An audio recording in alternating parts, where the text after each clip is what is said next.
Good afternoon and welcome to the final board meeting of 2024. We would like to welcome those who are joining us online and those joining us in person today. And as we begin, we would like to take this opportunity to acknowledge the traditional territories of the Indigenous peoples of the Treaty 7 region and Métis Nation of Alberta, Region 3. We respect the histories, languages, and cultures of the First Nations, Métis, Inuit, and all First Peoples of Canada, whose presence continues to enrich our community. So first on our agenda is we have our consent agenda, and I would ask, is there any board member that wishes to have any items removed from the consent agenda? Jenny. Can I just pull the facilities committee report?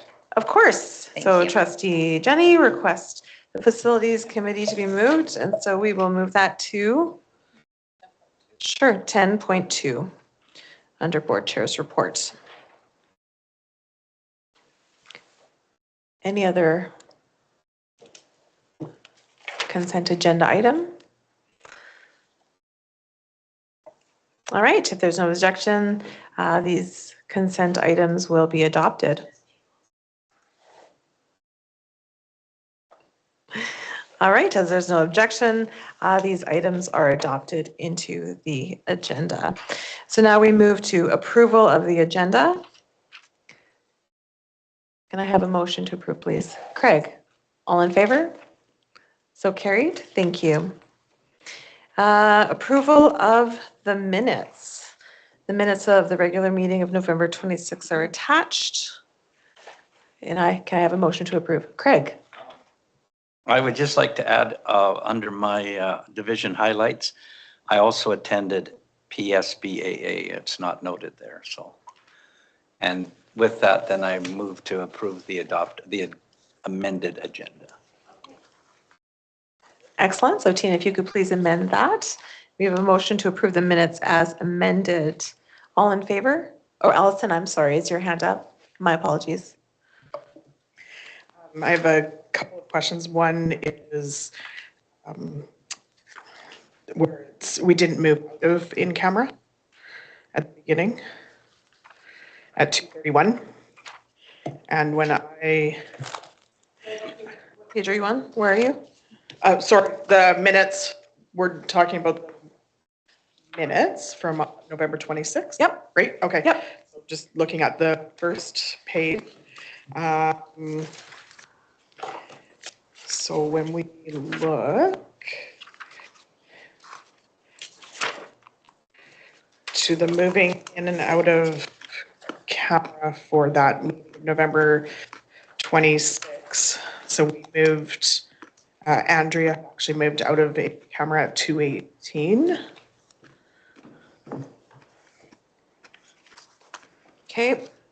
And then at the end of the minutes,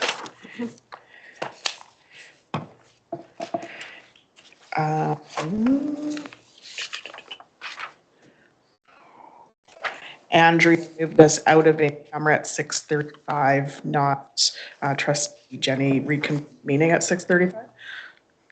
Mike is like totally, can you guys still hear Yes, me? I highlighted. Okay. Yes, I did highlight that in mine as well, Allison. Trustee Okay. Jenny C reconvened the meeting at 6:35 and she moved to adjourn the meeting at 6:35. Andrea adjourned Andrea moved us out of in camera. Thank you. Sorry. And then, Do you have the time for that? yep. I had left the room, so I don't have that. Andrea moved out of in camera at 6:35. Okay. Okay. Thank you. Take, just hang on, I have one more Of course. point, but I got new mic. Put that down, hang on. So the number 5, now I can go to an actual number. Number 5, so it's approval of the minutes for October 22nd, it says as amended. And typically we highlight what the amendments are and they're not listed. And I did go back to look just to see if maybe there wasn't any, and I went back and there was some, but you couldn't hear them because it was Craig speaking on the recording. So I'm just curious if it is amended, what are the amendments that were Certainly. made? If they can be, because typically they are put into our. So if they can be minutes. added? Yeah, if we know what those are, and I know that on the video, Sure. we can't hear, so I think we just need to make sure that that clarity Yep. is there of what is actually being amended. Okay, thank you. Thanks. Sorry, I was messing around with Mike's there. What was that related to? So number go 5, ahead. the approval of the minutes of October 22nd. So it says as amended. So they were amended when I go back and look at the video. And typically this would state what the amendments are, and it doesn't. And when I go back to look at the video, you can't actually hear. But it was amended. I just think that we need to, if we're amending something, we need to note what the amendments are. We've got those, so we can put those in. Thank you, much appreciated. All right, thank you, everyone. May I have a motion to approve the minutes as amended? Craig, all in favor? So carried, thank you. No business is arriving from the minutes, so we will move forward to Associate Superintendent reports. Christine Lee. All righty. Well, we had some exciting events with West Cooley Station in the last month. We were able to crane in the big HVAC unit into the school. They've been leaving the roof open so that they could take care of that. And so you can see the pictures on the report.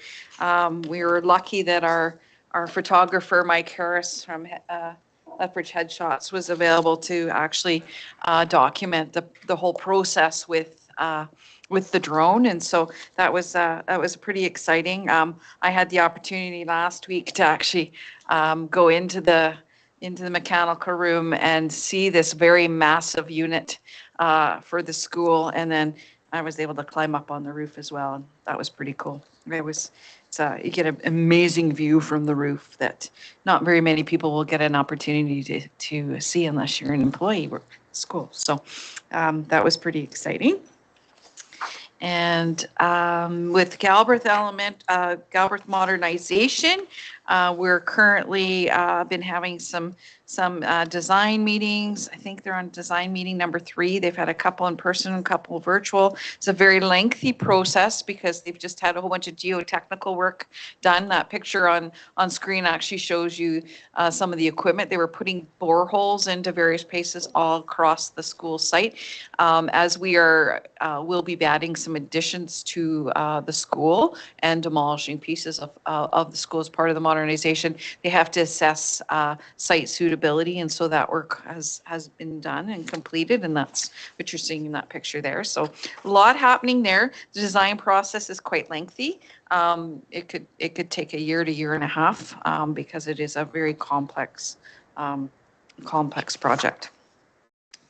Finance, well, we're taking a little break from you. You don't have to hear a lot about finance this month, but we are starting the process of working on the first quarter report, and then we'll be starting into budget right away. So that's always exciting at first part of the year. And technology's been very, very busy. You might have heard that Lethbridge School Division and Drive VR are launching a racing performance school in mid-January. The racing performance school is not just, driving a race car with VR headsets and seeing how fast you can go around a track, but it also does teach kids the basics of driving in a very safe environment, as well as defensive driving. And so, you can't start learning those skills too early. It's going to be a fun and engaging way. So we're always finding new ways to have kids involved in technology. Jesse and Johnny were able to attend Microsoft's AI tour in Toronto, where they were able to learn about a lot of new AI features and different applications. So I'm sure we'll hear more of that. And it's also helpful, of course, for the AI committee that they've got going on right now. And they're just busy getting ready, for the new school, because there's lots to see and lots to plan and organize for all the technology in West Cooley Station. And then I thought it would be kind of fun again, going on the topic of AI, we had a session with, that was held here in the boardroom with our, a couple of the gentlemen from the technology department. They're teaching staff on how to use 3D printers. And so in the class, they get a 3D printer, they learn how to put it together, they learn all the ways they can use it in the classroom and to support learning. And so I thought, well, wouldn't it be interesting just to ask AI? So I said, hey, AI, what are the benefits of 3D printing in education? And you can see this is the results that I've got. And it's pretty interesting, all the things that you can do with 3D printing to support learning in the classroom. So that's there. And then workplace health and safety, we had our quarterly safety committee meeting this month, and we had the committee working in groups doing some scenarios just to engage them in some safety scenarios. We talked about these were all related, of course, to winter weather, because of course that's what we're experiencing. Talked about straining when assisting a student in icy conditions, slip and fall on an icy sidewalk, injury while cleaning ice, and a fall while decorating for Christmas. And so we talked about those scenarios. They talked about what the hazards were, what our responses were to the incident, what questions do we ask when we're investigating the incident, what were the lessons learned, and what can we do to prevent those in the future. So it's a lot of great conversation in our committee about those particular practices. And that is about it. I guess the one highlight I had yesterday, I was able to go see Beauty and the Beast, the production of Wilson, and that was fantastic. I also saw Matilda on Saturday, and that was really good too. We had some pretty talented kids. That's great. Thank you so much, Christine. Are there any questions for Christine? Jenny? Thank you for that report, Christine. Just to follow up your comments on the Galbraith modernization with that design work, are we now entering the design phase, or are we still in the pre-planning phase? Like the ground assessment, is that part of the pre-planning? We are combining a couple phases there. We are in design phase, which is the step before construction. The geotechnical work is technically part of the planning phase that Alberta Infrastructure had planned to do on our behalf. They just hadn't gotten to it. So now that we had already moved into design, they're a little bit behind. And so usually you do that in planning, but it can be done in design as well. But it would normally be part of a planning phase. Okay, thank you. So when we say design phase, and I understand how lengthy that can be. When we say that, that we're looking at a year to year and a half, is that kind of, we're at the very beginning of that design phase, right? So we're kind of looking at that time frame from now. Am I correct in that? Yeah, we started about a month ago. Yeah. So yeah, about a month, about a year to year and a half from then. It's with a modernization, it's a bit more complex than a new build, because they've got to talk about the phasing of the project. So right now they're talking about what are the possibilities of putting new space versus, current space. We know, of course, we're wanting to preserve the 1912 building, because that's, that's a must. It's a heritage. We're building a new gym. So the question is, where do we put the new gym? Is there other spaces? Do we keep part of the 1960s wing? Do we take down some of the 1960s wing? Where do we reconfigure? We know where the wind comes from. There's courtyard spaces, and we've got information from some engagement we've done with the staff and the community in our other phases. So we're looking at all that. And so as they go through, they start to work and massage that, and then they have to, again, there's a variety of other steps, and then they start to get into drawing and planning the decanting, and because when you're doing a modernization with kids that are currently in the school, you have to plan the phases so that you can move the kids as you go along. So you build a space, move some kids, and trying to make it as seamless as possible. So it's very complex in a modernization. So it takes a little longer to do the design phase, and then they get it ready for construction drawings. And then once it's approved for construction, then that's when they go to bid and tender and that sort of thing. So. I just had one more follow-up question.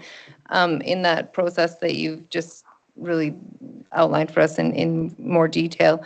I noticed that we have in your report that that design phase is being,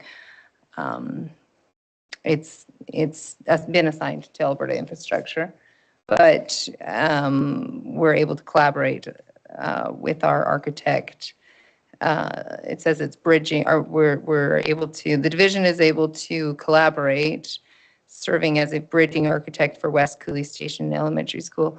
Can you help us understand that a little bit? Oh, no, we're collaborating with the bridging architect. So the bridging architect is OTA, just like they were the bridging architect on West Cooley Station. And so Alberta Infrastructure, of course, is managing the whole process. So they're hired by Alberta Infrastructure to do the design process. Because we're fortunate that our Director of Facility Services is an architect with probably 200 plus schools under his belt. He works very close on the design process and is very integral. Because when I sat in at the last meeting, he's very integral in helping, making sure that he's making sure our interests are taken care of at the table. And so it's good to have that experience. And so we're working with them, and they're considered the bridging architect, because when they go to construction, usually, and they have a variety of processes they could go, it gets turned over to the bridging architect for AI is still involved, but there's the architect boots on the ground that works with the construction companies. So that's what we call bridging architect. Thank you. I appreciate that. Andrea. I know from visiting Galbraith, because it's my school, they share that they're very excited. So thank you for that update. I also would like to thank you for working on the ICE scholarship showcase, and just wondered if you could share a date with us. Absolutely. So the Innovation, Creativity, and Entrepreneurship, or we call ICE, showcase this year is going to be held on March 27th at Winston Churchill High School. It'll be in the gym, and we're of course planning for student displays and a showcase video that our Garrett will put together, and very much like what we've done in the past, with maybe a few other little surprises, always with refreshments and whatnot. So more details will come out. And of course, that showcase is, we receive sponsorship to support the showcase as well as our scholarships. And so we also invite our sponsors, if they're willing, to come as well to that showcase, because they support our scholarships. And so we're also currently in the process of collecting those sponsorships. So if there's anybody else who wants to sponsor, we're certainly accept sponsorship towards those scholarships. Thank you so much for the update, and everybody save the date. Thank you. Thanks, Andrea. Allison. Thank you. Lots of information. I appreciate you sharing more about the Drive VR, because I did have a couple of questions about that. It does say to look for posters around the school. Can you tell us, is it in multiple schools, or how will students find out about it?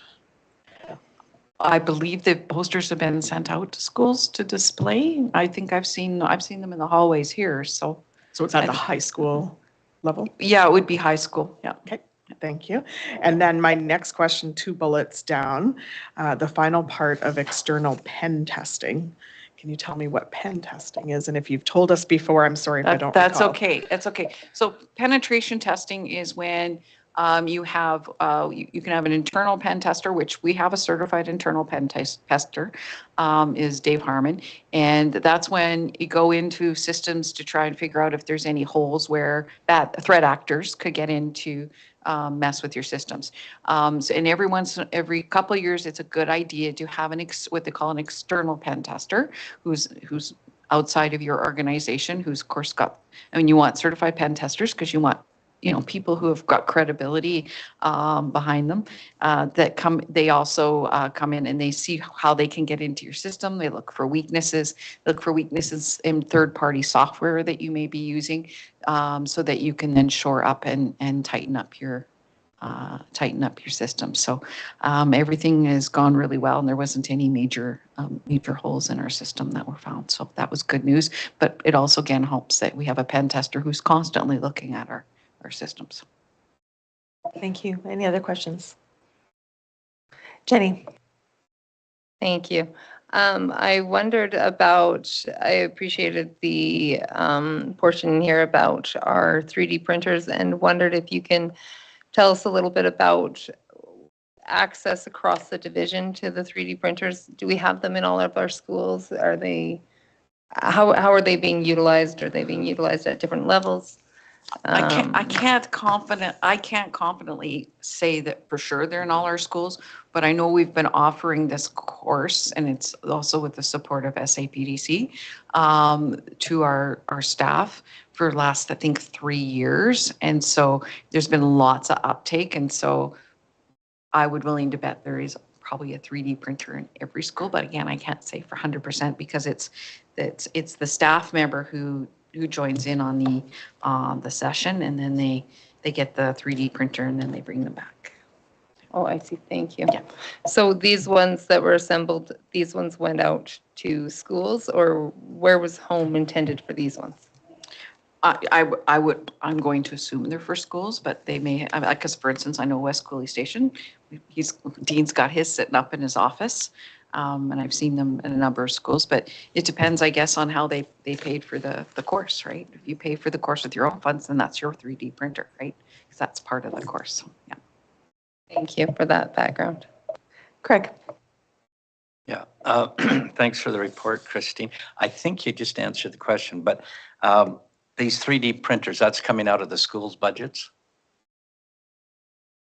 I couldn't, again, 100% tell you if that's how they were paid for, if they were paid by personal, like ATA, the teachers have access to ATA PD funds. They may be Okay. using those for paying, schools may be paying for it. It could be a combination. Yeah. Okay, and just a follow-up about how expensive, do you know how expensive each of these printers are? I can't confident. I thought I heard about 800, but I couldn't. Okay. Couldn't. Yeah, it's been, 3 and 5. Yeah. Okay, Yeah. thanks. Any other questions? All right. No. Okay. This is more of a request. I appreciated your section here on transportation as well, and I'm not looking for an answer right now, but just a request if in the future meeting, a future report, we might ask you for an update on where we're at in terms of needing, I know the changes that were made to our provincial busing requirements and distances are complex to implement. And so if you're able to give us an update at a further meeting on where we're at on that, I would appreciate it. Yes, I will do that. Thank you. Thank you, Jenny. Any other questions? All right, and I would just like to express gratitude to our CUPE 290 team for the Sockatootham, their annual event where they collect socks for people in need, and they collected over 511 pairs. So thank you, CUPE members, community members, for supporting students in need that way. All right, we will now move on to instructional services report. Morag, welcome back with us, Morag. Thank you. And I will say, first of all, thank you very much to the team of Rochelle, Neville, and Rebecca Adamson and Jackie for pinch hitting, as well Dawn Wamsley, who came in to support in my absence over the last 4 weeks. The report has been done by Jackie, so if there are any questions, I may defer and respond to your questions if you have any online afterward. Quick off the presses, as you know, when these reports are done, there's always a couple of weeks of work that happen in between. And I already envisioned some questions from the board just around the new report card and what's been the feedback. And so Erin Herkett kindly shared some feedback that I thought would be really helpful to share with the board. The methods of feedback that Erin has been working on are parent-guardian information evenings, surveys through forms, surveys through forms at school council, feedback from piloting teachers during the working group meetings. And we've received some really great feedback from school councils, thanking Erin for the little video vignettes that she's been putting together, very helpful. Areas of the report card that were liked that have been shared, the paper copy seems to be very much in favor. Learning objectives are outlined on the new report card model. Addition of skills and literacy. Parents really are appreciating a more detailed prescriptive piece of information around literacy. Teacher feedback, conciseness, and organization of structure in the report card. Areas of improvement that have been shared. The 4-point scale has had a little bit of querying, so they're working on that within the committee. If a child is below a 3, would like more information in a comments section from the teacher. Is it possible to leave out categories not assessed for the first term? So there seems to be some really interesting conversation happening around that progression of abilities, knowing, what is a 1 in first semester? What does that indicate versus what is a 1 in the final semester? And what does that indicate as they move through the 1, 2, 3, 4 system? There is some confusion over the French immersion additions to the Agnes Davidson report card that they are working on as well. Teacher feedback, of course, is very important as well. They like the breakdown of learning outcomes. Through this process, teachers are getting to know the new curriculum very well. They like the comments section. Of course, condensing the PEW, physical education and wellness outcomes, to be more condensed, as we know they're quite nebulous. And can we spend some more time gathering evidence of learning for the specific areas of the curriculum that were being reported on? So some really great conversation Erin has shared that they're continuing to mull around in that committee. As well, given that Andrea is a part of our board, I thought probably she may have some questions around kindergarten and assessment time. So Erin, again, kindly just shared required assessments are going to happen between January 13th and 31st. Kindergarten will be doing the past RAN, LENS, and numeracy screening assessment of all tasks. Grade 1's the LENS CC3 numeracy screening. Grade 2, the LENS CC3 numeracy screening. Grade 3, CC3 and numeracy screening. There will be teacher release time as well for these tasks. And just wanted to share that, of course, we recognize and appreciate the time that our kindergarten teachers now will be spending to support assessment in January, knowing that they probably have a better handle on their learners now.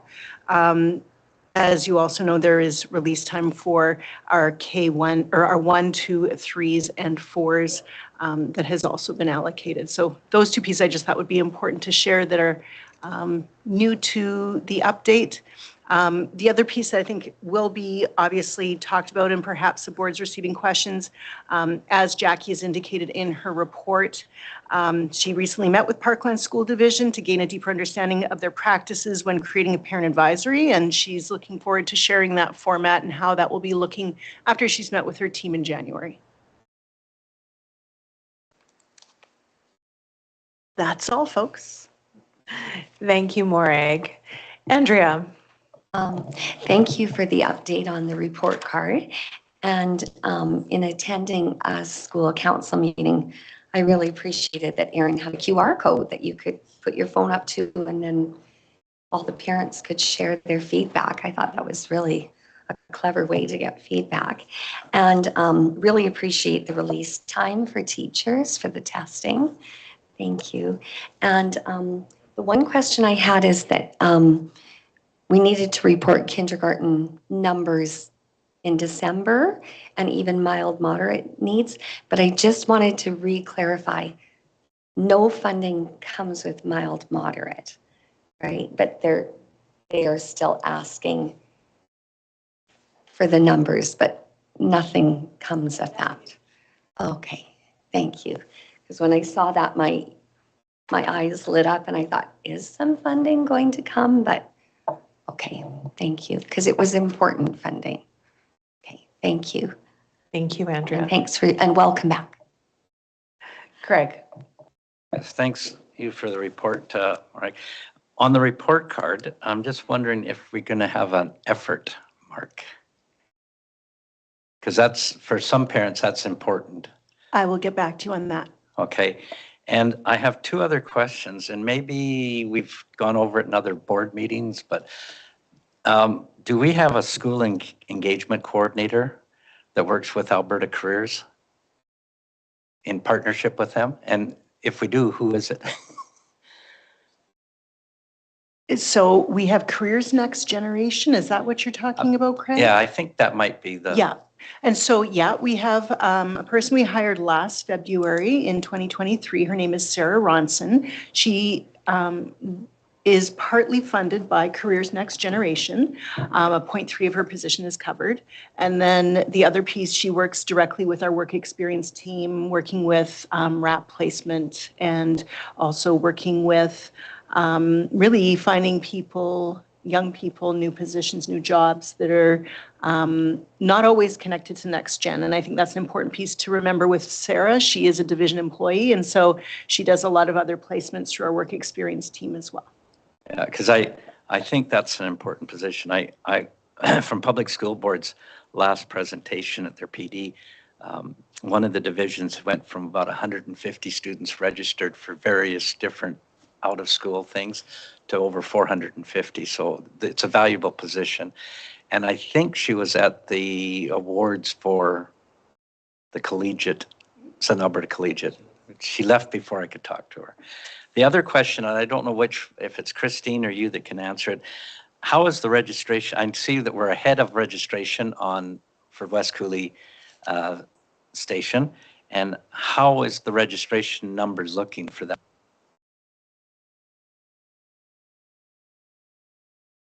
Very good. So I don't know if they haven't actually done the official registration for the English program, but the Spanish is doing very well. Yes, it would be above our expectation or about where we thought it would be. Yeah, it's just slightly above. Okay, thank you. Maureen. And just a reminder as well, a little bit of a call out, shout out for kindergarten registrations, because of course we are under our numbers right now, Craig, for Spanish bilingual, because we don't have our kindergarten registration yet for the new year, right? We would anticipate 2 cohorts for kindergarten. And as you all know, parents as well, if you're listening, please look at your school catchment for kindergarten registration dates, because those are opening in January. Thank you. Allison. Thank you. Thanks, Morag. Great to have you back. Couple of questions. The first one is, I see that you attended, or your team did, the Learning Bar presentation. Can you tell us a bit more about that? I can bring that for the next board meeting, or I can share that in the interim. Okay, thank you. And I know last month it was in the report as well in regards to the Immigrant Youth Community Conversations Group. And it talked about the action items and the focus areas. Are you able to identify any of those for us? Next month. Okay, sounds good. And then with the digital wellness team, I know that they have lots on their plate that they're doing, and speaks about the parent engagement session opportunities.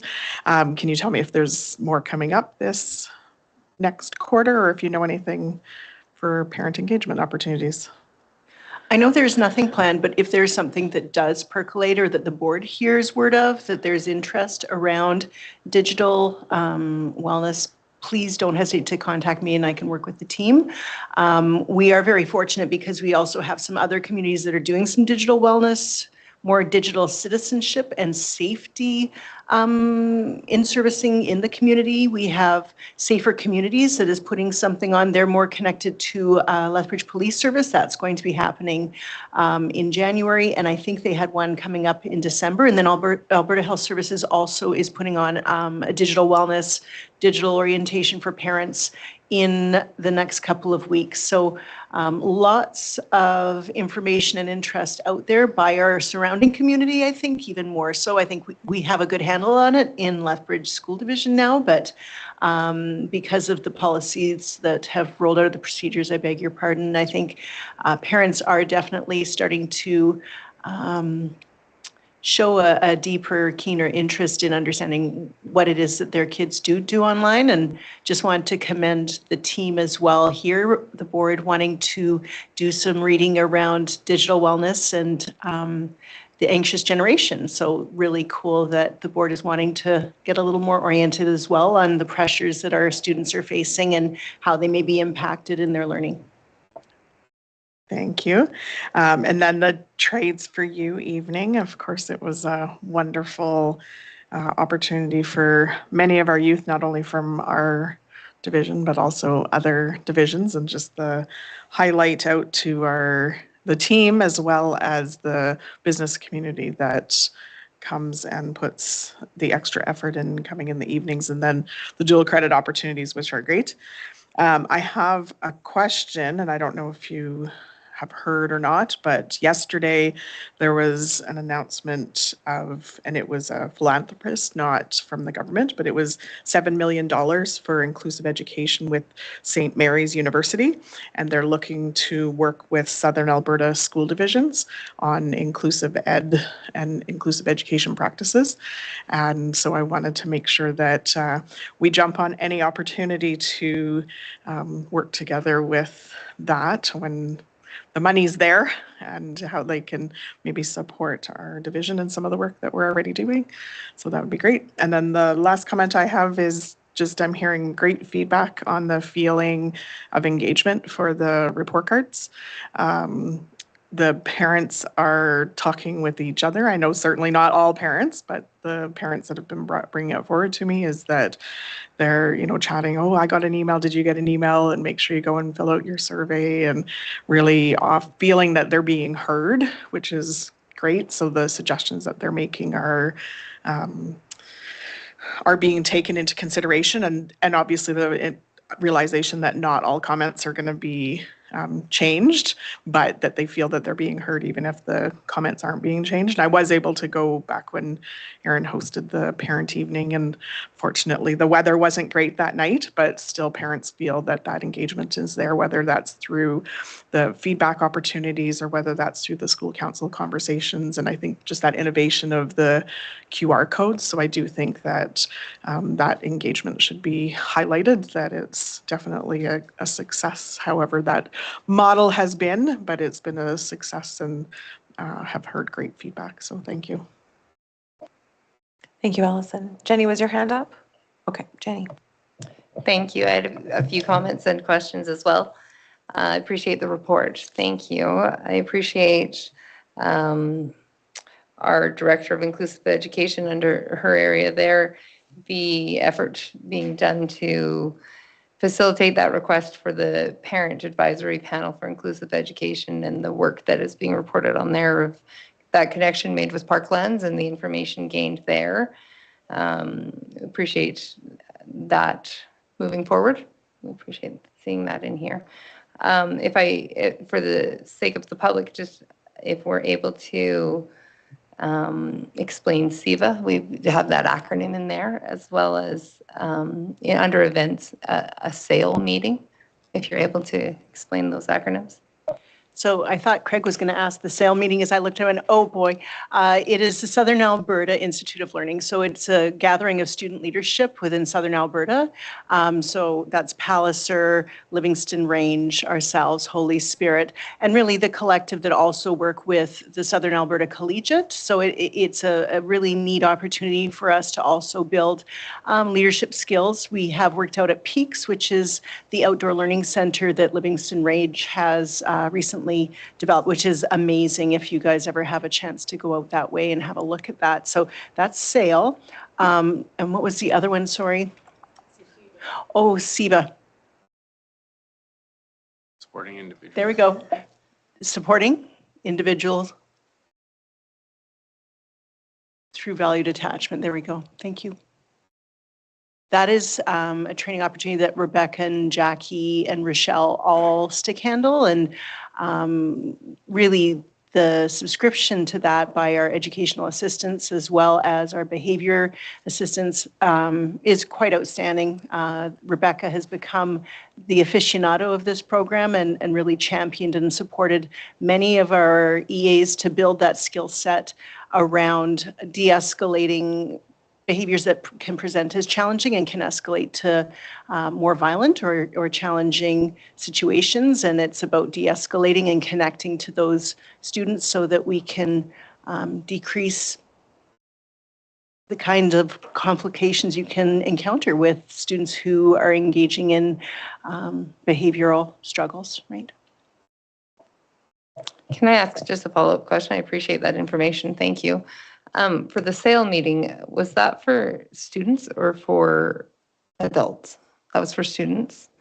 And so this is new information to me. Is this something that we pull from high school kids? Do we pull from all of our high schools? Who is involved in this and how is that determined? Can you give us a little bit more information on that? I definitely can talk to Wayne Pallet and find that out for you. If I could, I can also bring some stuff back because I'm going to have a conversation with Wayne as the liaison for the student leadership piece, which is that's under. So I can put that in my report in this new year. Excellent, thank you. All right, final question if it can be, and then we'll keep going just for time. I did Thank have you. an unrelated question for you, Morag, as well. Just in reading the report from our digital wellness team, we have in here that there's universal and proactive work being done in our elementary settings, as well as our team has been able to expand beyond the physical education and wellness and has found opportunities to connect to curricular outcomes for different subjects, including social studies, English, and comm. And I wondered if you might be able to give us a little bit more information about what that work looks like and what that strategy development has looked like, as well as our and we have another acronym here, but our FSLC, Sydney, connecting with staff, students with her, it says she uses targeted interventions in building safety strategies and has found opportune ways to connect with parents at stakeholder events. And so I just wondered if you were able to give us a little bit more information about some of these strategies they've been able to implement, some of these opportunities they've been able to develop, and what that's looking like in our classrooms and in connection to our curricular and for our students. And I think ideally it would be good to have Kaysen come in and do a 15-minute blitz. He has presented at our wellness committee around the work that he's done. Essentially, as we've moved forward, a lot of his work is cross-curricular that has that digital wellness connection. Physical education and wellness curriculum as well, it is new. And so what he's been doing is he's been pulling strands of learning outcomes and tying them to digital wellness. And what is really nice is whether it's language arts in grade 4 or whether it's science in grade 6, he's been able to find some connections to some themes that are really relevant and meaningful to students and to staff who've identified some challenges that some of their students might be having in their classroom. I think one of the things that's no secret to many of you, I've said before that health has quite often been something that we haven't spent a lot of time on, which is under the physical education and wellness curriculum now. And so fortunately, having Kaysen here, he's really been able to get into classrooms K to 5 and say, okay, here's some ideas, some thoughts around digital wellness and how it can tie to the learning outcomes specific to each of those grade levels. So yeah, Kaysen's been spending a lot of time in classrooms working side by side with teachers, which has been super. Sydney Erlinson is our family school liaison counselor, FSLC. She has been a real dynamo, covering everything from recommendations and supports with violence threat risk assessment. She's often been someone who has been a go-to because, as we know, many of our violence threat risk assessments have a digital component to them where students are identifying some needs that she can support.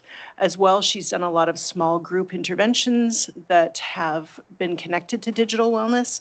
And then lastly, as well, she has a phenomenal lens around supporting students with behavioral challenges, and she has experience in the past working with students with exceptionalities. And so she's also been able to pull in her behavior skill set to support students that also connect to digital wellness. So yeah, we really, I worry about June when our funding is officially over, because the work that the two of them are doing is just outstanding, and it really is keeping what is current with our students and what staff are also observing in their classrooms really relevant. And yeah, I worry about that support and work when we move into the next year.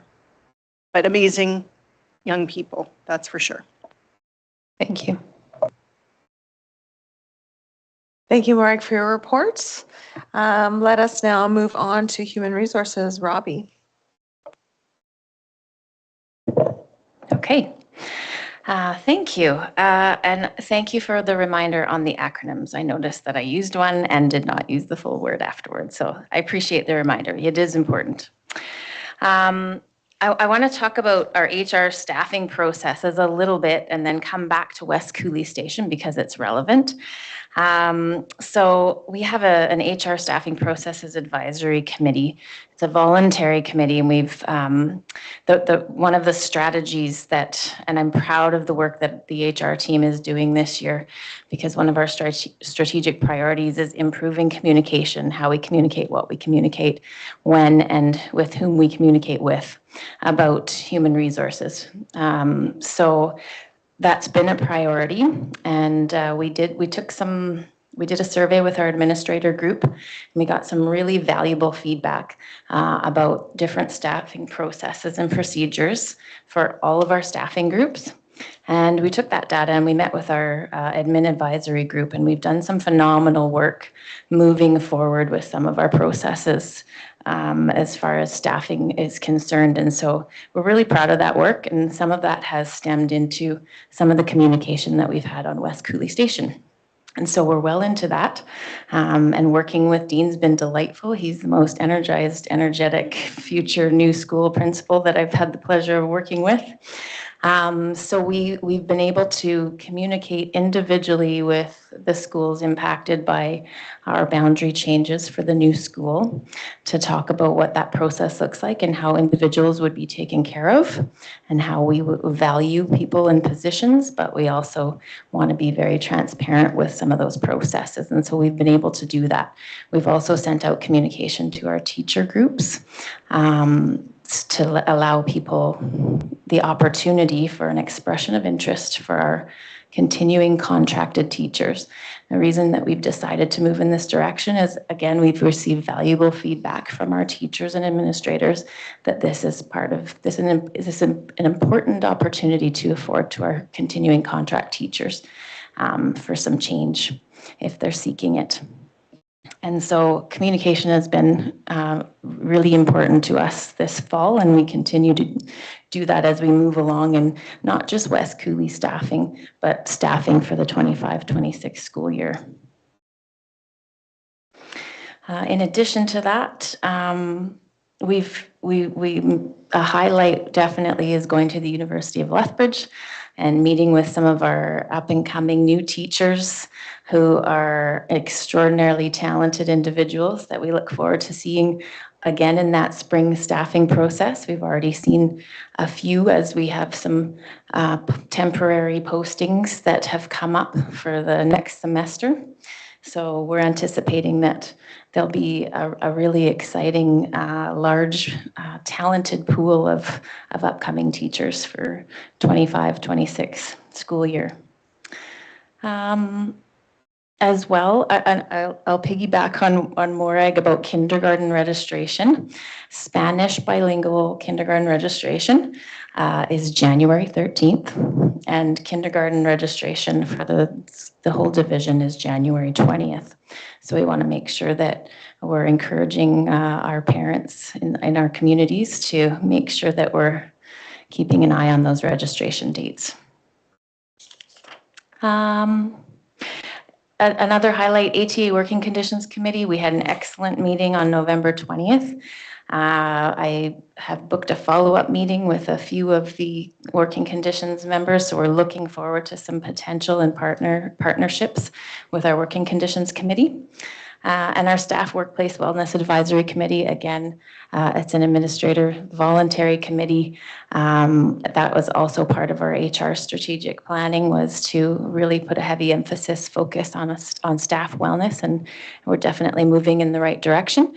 And we're also looking at some opportunities to work with the University of Lethbridge, as they are also focused on wellness of their pre-service teachers. So how we can maybe coordinate some of our efforts and again partner with the University of Lethbridge and some of those strategies and plans.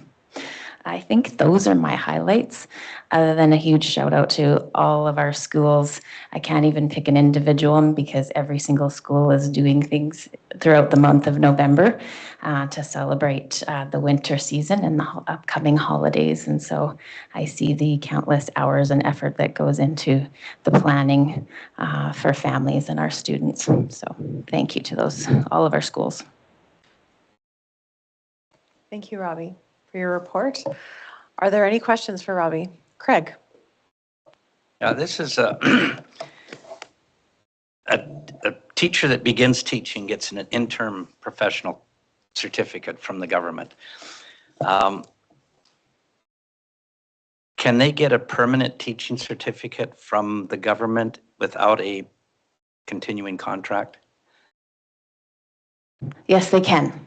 They have to have taught for a certain number of days. It's 400 days, and they need to have 2 formal evaluations completed to be able to submit an application for permanent certification. Okay, now, in the permanent certification, is it the teacher's responsibility to send it up to Edmonton? It is. Okay, thank you. You bet. Jenny?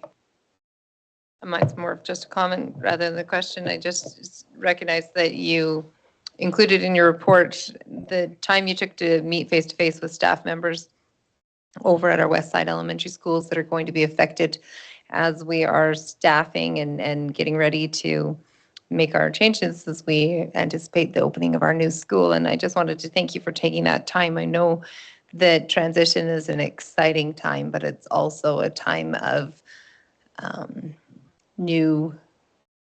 getting your bearings and things being new, and that can also add stress. And so I appreciate you taking the time to go and meet face to face and have that communication and give people opportunity to have conversation and to have reassurances and to have that human interaction, that face to face, as well as then taking that process and those timelines and communicating those out to all staff and providing that reassurance. And so I appreciate your process in that and just wanted to thank you for that. Andrea? Thank you so much for sharing about the staffing, and I appreciate the opportunity for transfer for teachers. And also thank you for meeting with the affected teachers as the school boundaries change. And just wondering if teachers, due to numbers, don't end up at their current school or the new school, when they get a new assignment, I would imagine every effort would be made that it would be within the realm of their expertise, their grade level, or, K through 3.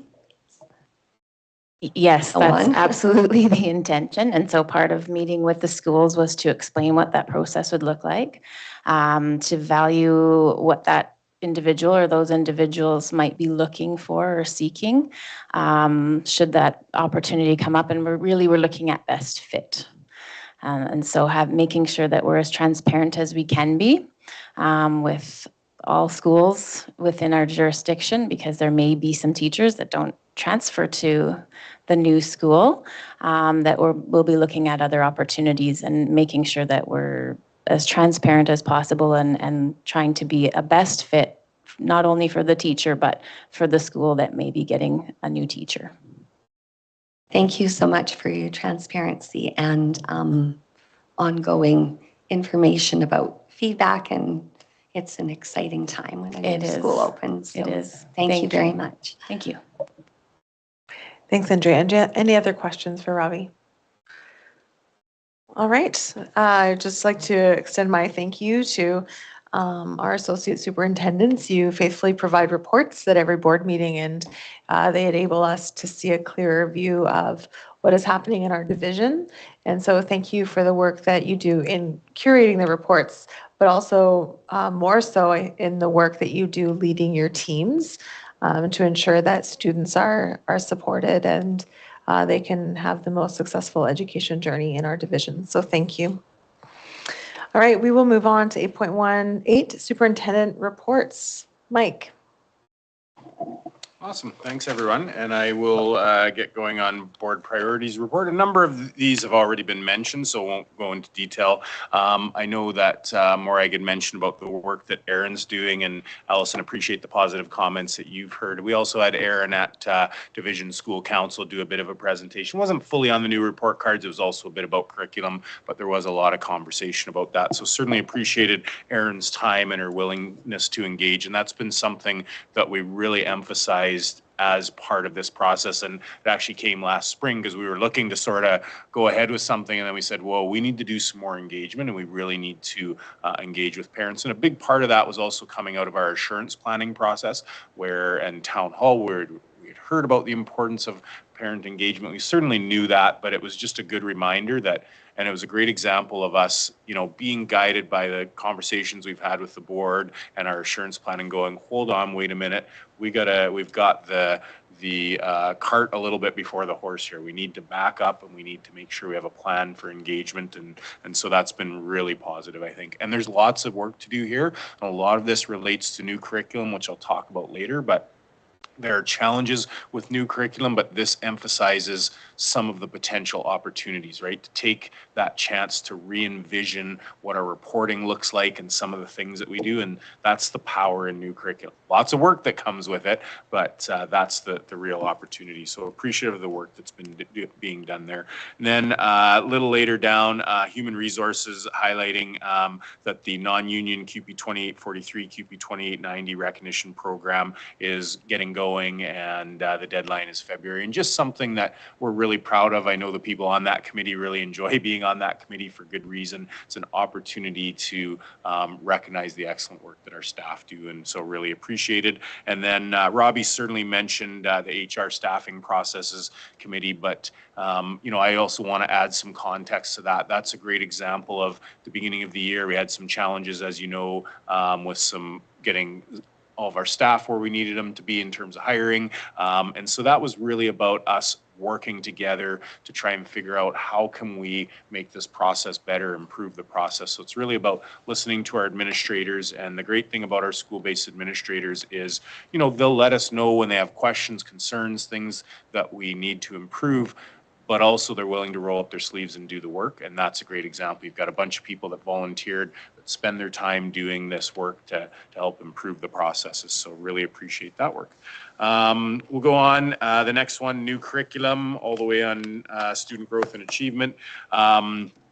As you know, there is new curriculum coming into junior high and even into high school. And so that is going to create a lot of work for our teachers, for our schools. But as I mentioned, that also creates a lot of great opportunities for us to look at what we're doing in terms of our practice. And just so you know, I've certainly encouraged our school-based administrators to encourage teachers to be involved in the curriculum development process here from Lethbridge School Division. I think we have outstanding teachers, and I think it's important to have their voice in the development of the curriculum. So, and I know a number of them are doing that. Off-campus education, that's been mentioned a number of times, and appreciate the board's support for that. We all recognize that's an area that we, I think, have really improved over the course of my career. Definitely improve the number of opportunities and programs available for students, but still lots of room to grow as well. And the Trades for You event was really well attended. I wasn't there, but I heard nothing but positive feedback, and I know a number of trustees were able to make it, so really good stuff. I was going to talk about 3D printers, but we talked about it, and but it's another great example. Like, what I wanted to highlight for you is less, because I don't know the specific nuts and bolts of how the 3D printers are getting allocated out to schools, that sort of thing, but it was really cool to come into this very room, and there was a bunch of teachers in here with 3D printers, and they were doing the learning and working, and it was just great to be in here, talk with them, their excitement, their enthusiasm. So it was really good stuff. Well, I see we have some guests here. That's exciting. Nice to see everyone. You're just in time, because this is a really exciting report from the superintendent. This is the second time that LCI students have been here for the superintendent's report. So clearly word is getting out that this is where you want to be on a Tuesday afternoon. So welcome. I just wanted to call your attention to Indigenous education section, and I really just wanted to give a bit of a shout out to Joel and Melanie and Shawnee and the work that they're doing. And in particular, I know Melanie Morrow does a lot of work with schools where she'll do announcements and she'll go on teams and a whole bunch of schools join in, and she'll lead classrooms across the division in a variety of Indigenous related learning and activities. I know the schools really appreciate it, and it's a great way to make that connection between schools and the Ed Center. I know Shawnee and Joel also are tremendously committed to making those connections with schools and the community, and just really appreciate that. So certainly wanted to highlight that. And then I will stop there, and if there are any questions, happy to answer them. If not, we've got some students here that we'd like to recognize. All right, thank you, Mike. Are there any questions? Jenny? Thank you for the reports. Appreciate the information. I did have a question under our collaboration with other schools, authorities, that section. And I know Allison mentioned this in your report as well, Morag, but we have listed our Immigrant Youth Community Conversations group. And I wondered what that group is. If it is a community-based group, we've listed it as ours. So I wondered if it's a division organized and facilitated group. And if so, can you tell us more about it? I know in here it says the representation who's included there, but is this immigrant youth community? So is this youth who make up this, or is this for immigrant youth?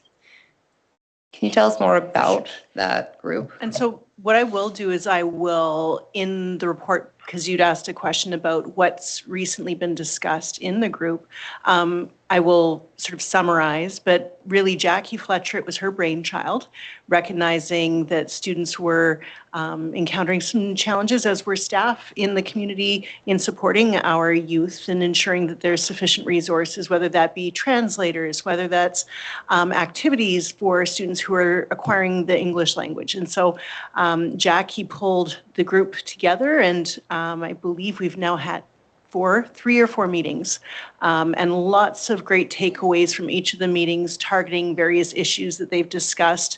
They do take place here, and yeah, it's about a gathering of 12 people that come in, and it's just gotten bigger and bigger. And I think what's been really neat is the conversation that has evolved has inspired not just the education table, but the other tables that attend those meetings. As a follow-up, is that new this year? Last year? Okay, thank you. Craig? This is more of a comment, but I was wondering at one of our future committee of the whole, if we could have a review of the new curriculum that's been implemented, and then maybe an update on this new draft curriculum for 7 to 9 math, 7 to 9 social, and 7 to 10 phys ed and wellness. I think it's valuable for trustees to know what's going on with the curriculum, and we had a session on the new curriculum for grades 1 to 4, but I'd like to see a follow-up on how teachers have found it, and then maybe what the Alberta Education wants to do with these draft curriculums that are currently going. So I leave that with our board chair and our superintendent. Yeah, no, and it's definitely work that we will continue to do over the next few years. There was a time where when you looked at governance, generally speaking, we wouldn't spend a whole bunch of time on curriculum because curriculum was set and wasn't an area of focus. But in the last probably 6-7 years with all the curriculum change, it's a great example of the shifting focus in governance. I think it really is important for governors to understand what's happening with curriculum and have a good idea of that. So yeah, sounds good. Thanks, Craig. Allison? So this is probably for Christine Lee, under the engagement with stakeholders, the third bullet down talks about the U of L no longer having the CTS education cohort. It's a question for me. Oh, okay, sorry. I thought that was under technology, but it's not. Okay, so my question is, to me, this sounds like it would be something that we can be speaking of from a governance perspective, in terms of the fact that they're no longer offering that for our teachers that are going to be coming into our division. So just looking for some more information about that, if you can tell us more and if you can tell us why, or if you know why. Yeah, it's something Jesse and I have definitely spoke about, and we have intention to meet with the University of Lethbridge, find out what their plan is. I'll give you, I don't want to speak for the U of L and their programming, but I can give you a general idea. When we talk about CTS, which is Career and Technology Studies, it is incredibly broad. So people will assume that we have sort of what you'd call, for example, a new media class. You know, there could be what's, you know, used to be called industrial arts, sometimes called shop, that sort of thing, even foods. A lot of those classes aren't actually one 5-credit class. They're actually a series of 1-credit modules. And so within the CTS world, there are, you know, it can be anything from technology to foods to fashions to automotives, et cetera, et cetera. So it's so broad, it's often hard for one university and one program to be able to deliver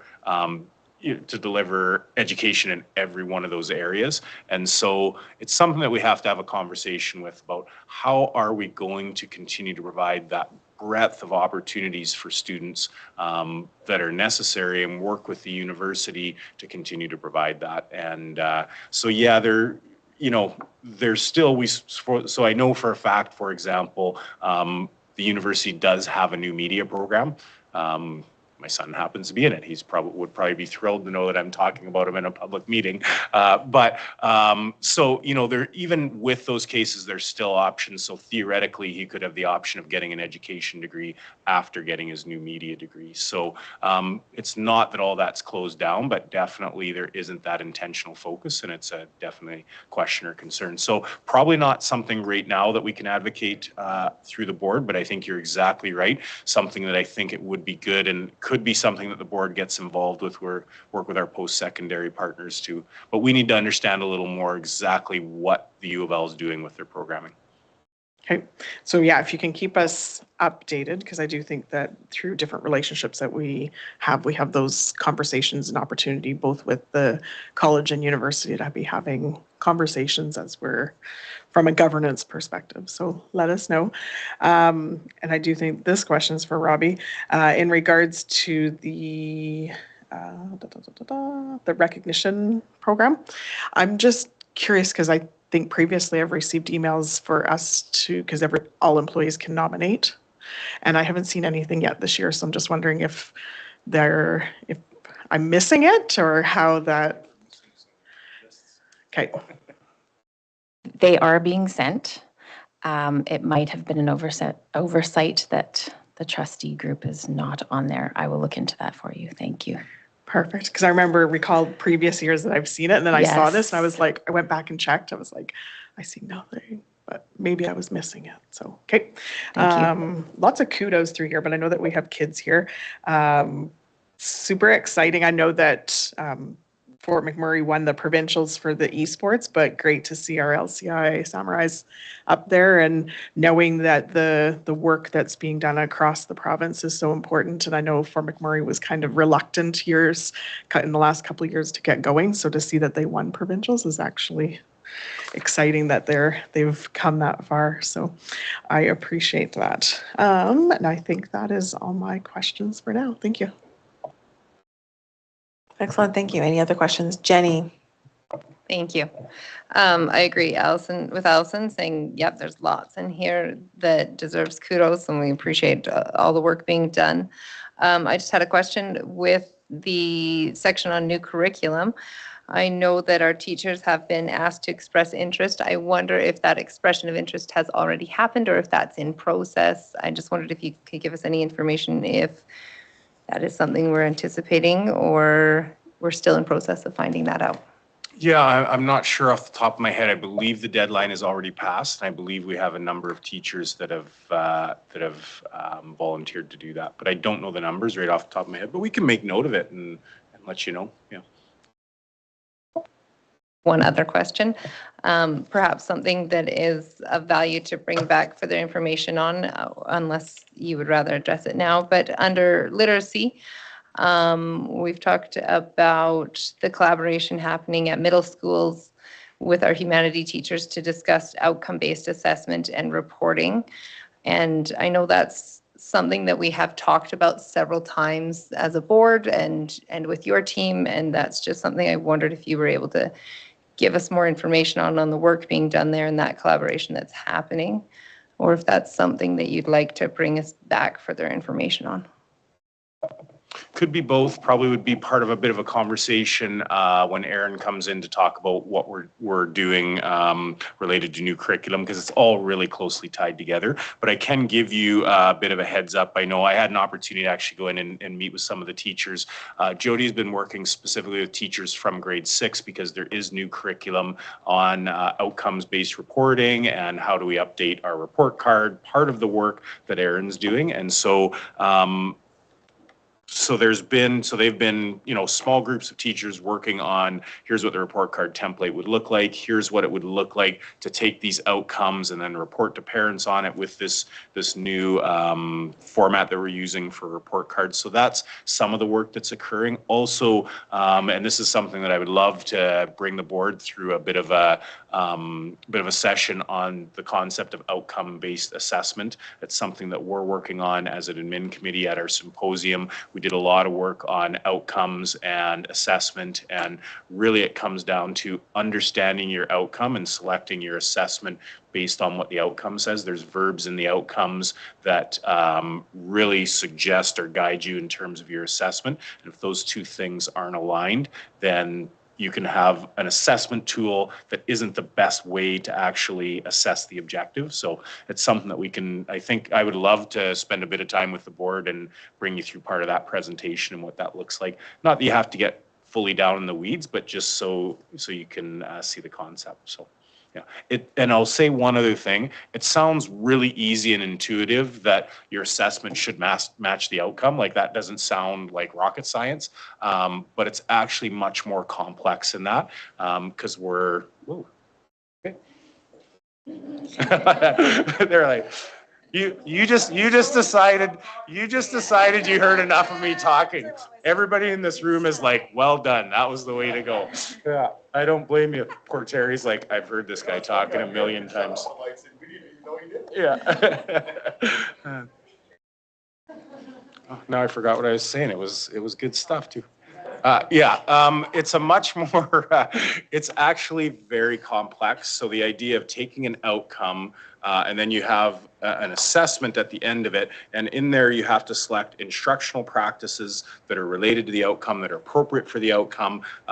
Then you have to assess. You often have to go back to the outcome, redo some of the instruction. And somewhere in there, you also have to translate it in a way that parents, it makes sense for them and they understand as well on the reporting part of it. So it's actually really quite a complex process. And really, so the short answer is, it was about teachers sitting down and really taking a look at the outcomes and then spending very intentional times on new outcomes. How do we effectively report on them? And how do we take the assessment that we've done, make sure it aligns with the outcome, and make sure it's really clear to parents what that tells us about student learning? So that's a really long answer to say we'd love to talk more about it. I appreciate that it sounds like something that further information and details would be really of value for us to understand and add to our understanding and comprehension as these conversations happen. I think another area that has surfaced time and time again when we talk about some of these things, especially in our middle school, is a consistent division-wide method of assessment, especially at our middle schools, and that's an area of that it needs focus and that needs some attention. And so if we're able in that conversation to address the work being done on that as well, to develop that consistency division-wide for how we're able to do our assessments in those middle schools, is a conversation that I would appreciate having more understanding on as well. Yeah, and I'll just say very briefly, absolutely, that's what we're looking to do. That's one of the advantages of new curriculum. You have that opportunity to kind of rejig and re-envision what you're doing. And part of our concept is the work that Aaron's doing on this pilot project. We believe that that can inform middle school and potentially even into high school as well. So that's been our concept, to use the opportunity that new curriculum has created to create change throughout the system. So that's the thought. Alison. Thank you. Sorry, I had one more. I had it in my division highlight, so I'm hoping this still can go in my division highlight write-up, but it's more appropriate in this under Indigenous education. So Deandra Sullivan at Chinook invited me into her English 30-1 class, and she was having, where it talks in here that Shawnee Bigville is going in and working with high school students. So I was invited in, and Shawnee and her husband, Will, were in the class presenting, and it was absolutely moving to be in there. The adults that were in the room were trying to wipe away our tears. Just to have the kids be able to think and to see themselves in the information that was being shared, that it impacts everybody. It's not just about Indigenous students, it's about all. And it was just so moving to be in that classroom. And I think that that needs to be highlighted in here. To have had that experience was phenomenal. And I think then just to add to it is sitting in a high school classroom, 38 kids in the class, 5 or 6 adults in the room. Those classrooms aren't big, and they were all paying attention. We were there for 90 minutes, and they did. So as you guys sit in your high school classes, I'm sure some of them are 30 plus students in a class. So it was both a moving presentation and just amazing to see those students just so focused on what was happening in the class. So thank you to the Indigenous education team for what they do, and to Deandra for the invite to come in. Thank you, Allison. Any more questions? All right, we will pause the superintendent's report. Thank you. Thank you, Mike, for bringing us the board priorities report. Now we're going to shift our attention on to our special guests who have joined us. We have members of the LCI Clippers volleyball team, and they are here because we're celebrating their ASAA 4A provincial volleyball championship win, your gold medalists. So well done, ladies and gentlemen, on your teamwork. We're very proud for you of the accomplishment that you've been able to reach, and I'm sure this has brought you together as a team, and the things you've learned through your dedication and your training and just the adventure of traveling and winning and all of those things. So thank you for being with us here today to allow us to honor you as a board of trustees. We're very, very proud, and we just want to say as you go that you have a very Merry Christmas and a Happy New Year and a great holiday season. So what we will do is we have certificates with your names on them. So Superintendent Mike Nightingale and I will call you up. We'll have the coaches stand up with us and we'll give you your certificate. And then once you get your certificate, we'll have you stand on the stairs, and then we'll just do a fantastic group picture at the end. All right? Oh, the coaches will call you up. Okay.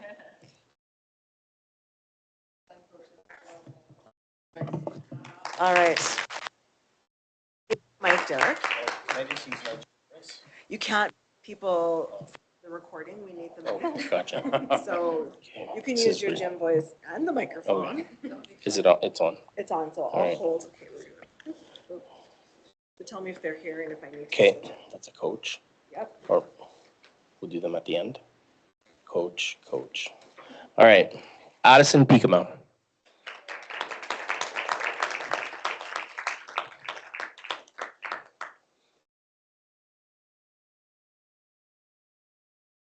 Alyssa Peekamo.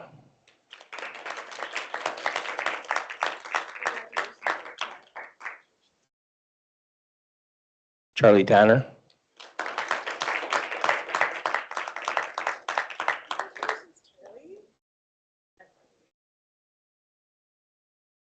Danica Harris.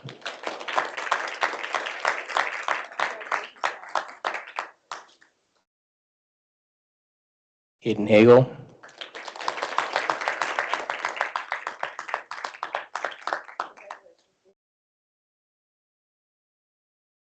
Jessica's not here. Jillian's not here. Jordan Penner.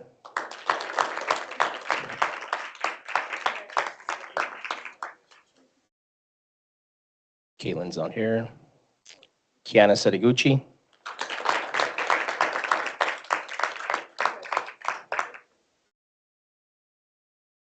Maddie Cooch.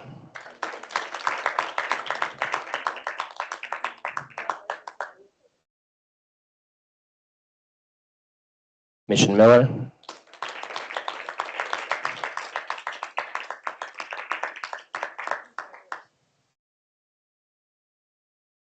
Shayla's not here. Anna's not here. And Lucy Lowe.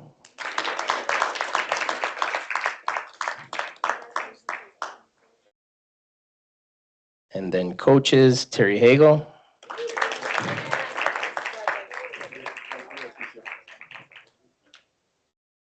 We'll skip me.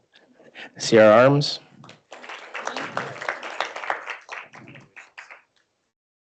Kirsten Crashman.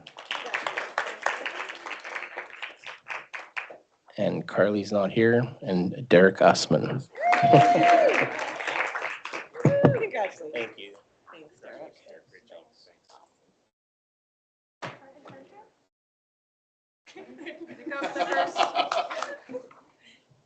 Loves to be in the middle.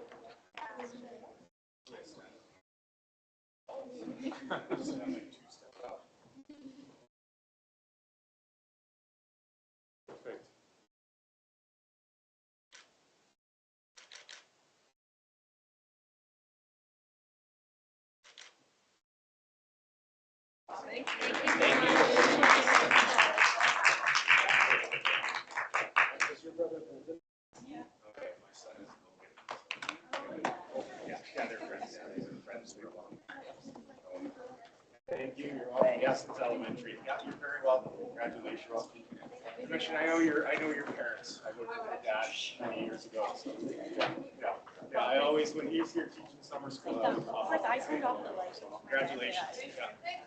Yeah, thanks for being here today. Great job. Thank you. Oh, no, that was awesome. Yeah, that was perfect. Oh, you're very welcome. Hey, thank you guys for letting us interrupt your meeting. Thanks, Terry. Thanks, Good seeing you. Well done. Great to see you, buddy. Well done. Yeah. Awesome. Yeah, really happy with you guys. Hey, thank you. Happy Merry Christmas to you. Thank you so much.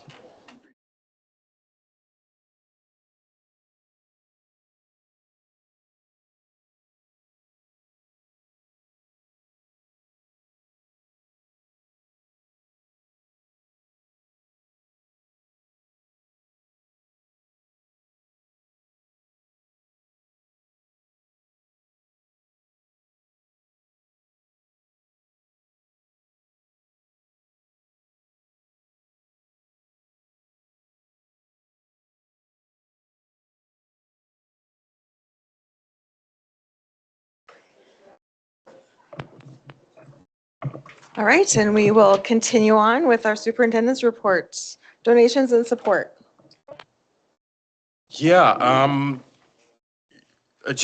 mean, every time I say the same thing, how incredibly grateful we are for these donations. But if you look at the donations that we have here, there is well over 25,000, probably close to $30,000 worth of donations.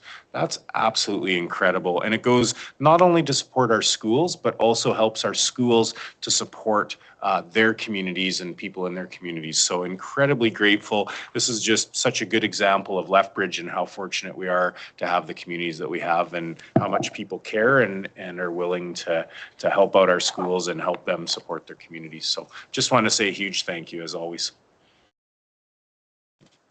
Okay, now, why don't you just keep going? This Yeah, is your I'll section, keep so I'll rolling. just let Yeah. you keep rolling Okay, with it. Perfect. So we'll go through, and again, as always, I won't go through everything. We'll just try and hit some highlights in the acknowledgement of Excellent School Showcase. Emmanuel Christian Elementary School. I just thought their the Deep Hope framework, which is based on the head, hearts, and hand model, really is exactly what Emmanuel Christian Elementary School is all about.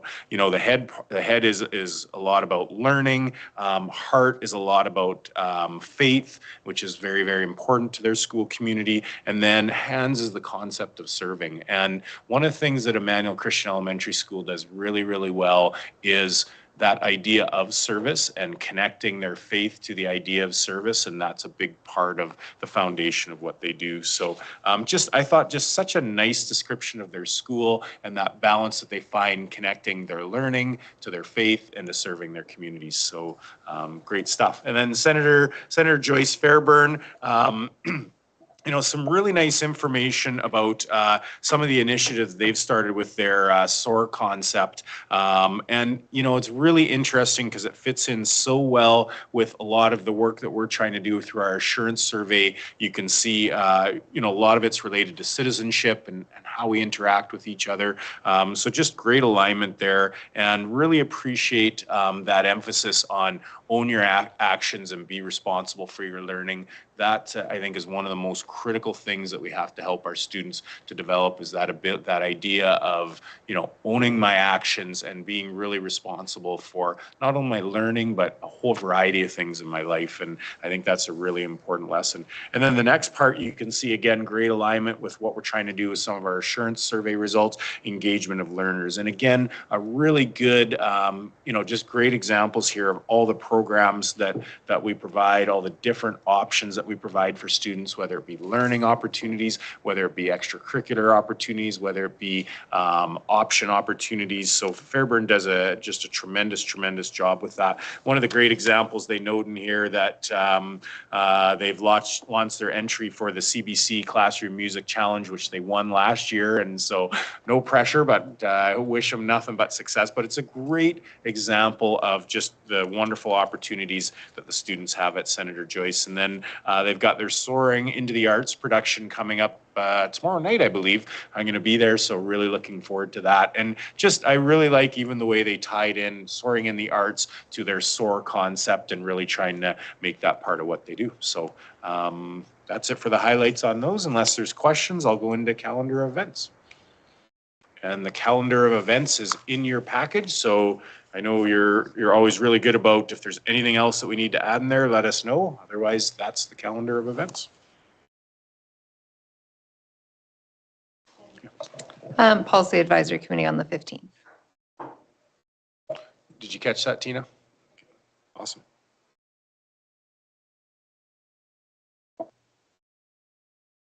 Okay, we're gonna keep rolling then. So Town Hall, just wanted to give a quick public update on Town Hall. As many of our stakeholders probably know, we have been working on preparing for the Town Hall, getting ready. Just so you know, mark it in your calendars, save the date. It's February 4th. We're putting some of the final details, final touches on the questions.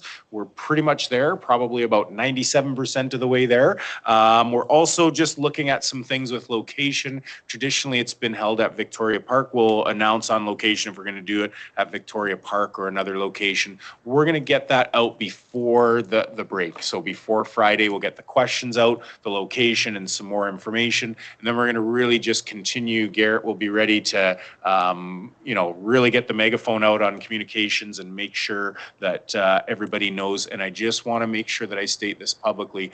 Everybody's welcome. The more people we have there, the better. And it's really important. I know the board's very committed to this, executive council and everyone in this organization, that we want to have opportunities to connect with our stakeholders, to listen and have good, meaningful dialogue about education. We have a lot of things that we do well, always areas that we can improve, and we really believe in working together to make those improvements. So you're going to hear lots of plugs for Town Hall up until February 4th, and hopefully if anybody's watching, mark it in your calendar and we'll send you some more details soon.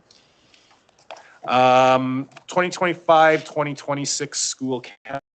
We'll go into that next. Not a whole bunch of updates to give right now. I just mainly wanted to make sure the public knows that we are working on it. In the past, I know Lethbridge School Division has presented the calendar in December. We haven't done that the last couple of years simply because there's so much collaboration required with other school divisions, that sort of thing, that we feel like giving ourselves a little more time to get some of that collaboration done will create a better product in the end. We also recognize recognize that for many parents, they'd like to get that information as soon as possible so they can plan what's going on next year. So parents who are keenly interested in the 2025-2026 school calendar, it's our expectation, our hope that we will have something for the January board meeting that the board will be able to debate and hopefully ultimately make a decision on whether or not they're going to approve said calendar. So that's the plan, to bring something forward in January. So stay tuned, please, and thank you. We're going to continue to work on it.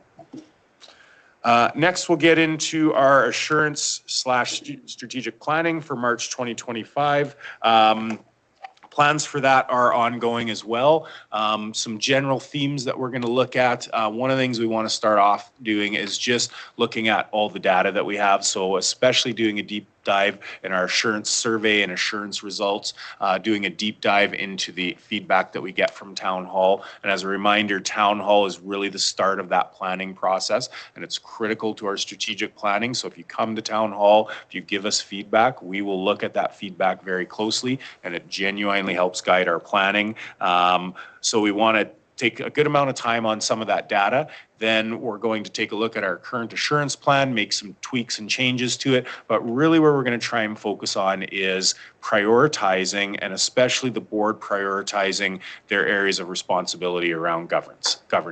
And so doing a bit of a deep dive on that. And then we'd also like to really spend some time on budgeting and connect our governance plans, our prioritization to what we do with our budget as we start to move into that budget process. So that's the general plan there, and look forward to, I think, what'll, as always, a really good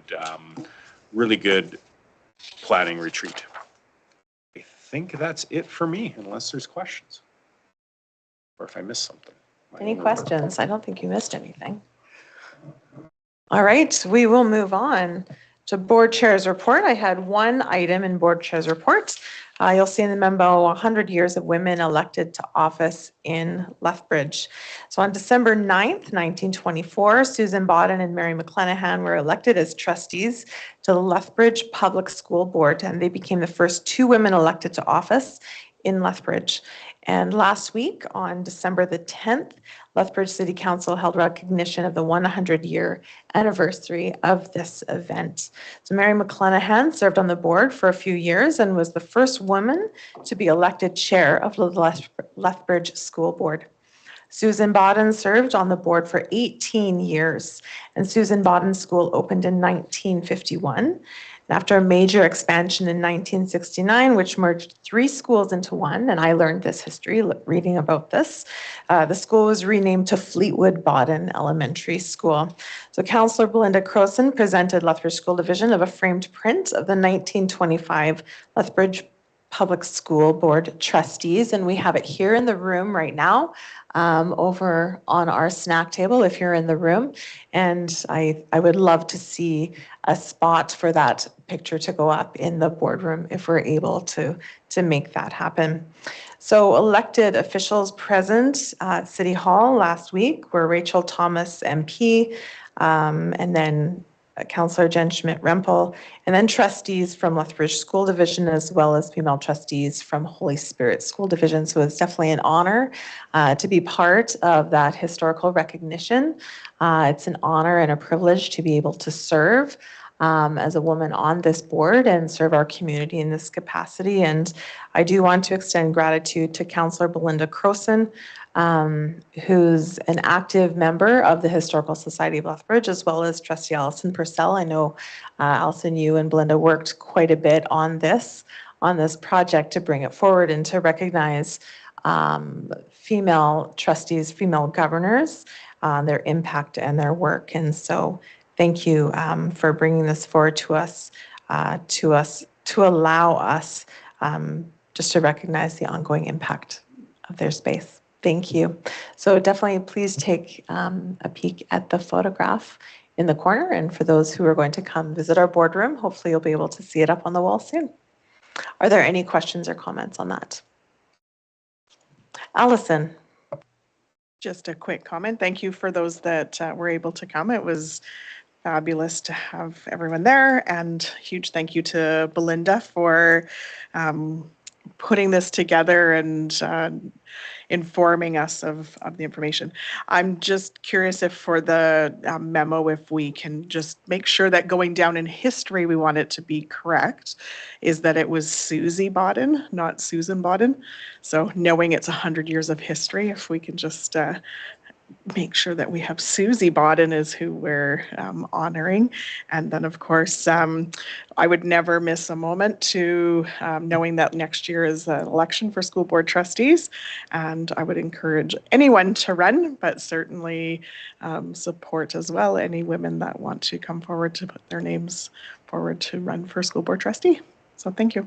So, thank you, Allison. All right, next we have 10.2 Facilities Committee. Jenny. I'm correct, right? You recommended this, okay. Yeah, that is right. I was just getting my head already onto the policy advisory one. Sorry. I had my head on the next action item, sorry. I forgot where we put that when we pulled it. Yes, I just forgot where we put it. So, sorry. No, you're in the right spot. My head was already racing ahead of that. Thank you for allowing me to pull this out. I appreciate the report and the work being done by our facility committee. And just wanted to pull this to ask a few more questions. Some of those questions were already answered during your report to the board, Christine. And so let me just see if I have any more remaining questions. Oh, yes. So for under 2.4, we're talking about the accessibility audit going on at LCI, and it is listed here that we have the preliminary phase 1 report has been received and reviewed, and changes are being completed on that report. And I wondered if you could help us understand, when we say phase 1, what does this process look like? Is there what that indicates there's multiple phases, but can you speak to what the process is and also what some of those changes being completed would be? Sure. So the phase 1 report is a high level report that takes a look at what should be changed in the school to make it more accessible with a variety of different recommendations. It doesn't do a deep dive into the how or the exact changes that would be made. That would be more of a construction phase of a type of report. We did present this to give this to LCI administration and showed them the report.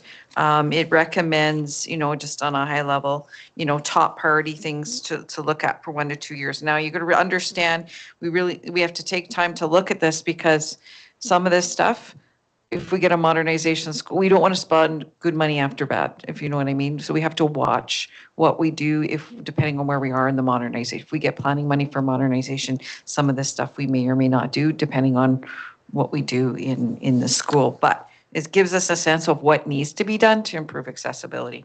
And I did, by the way, I sent this report to Alberta Education yesterday and said, this backs up our need. So I did send it to them, and I CC'd Mike, so he knew that I did send it to them.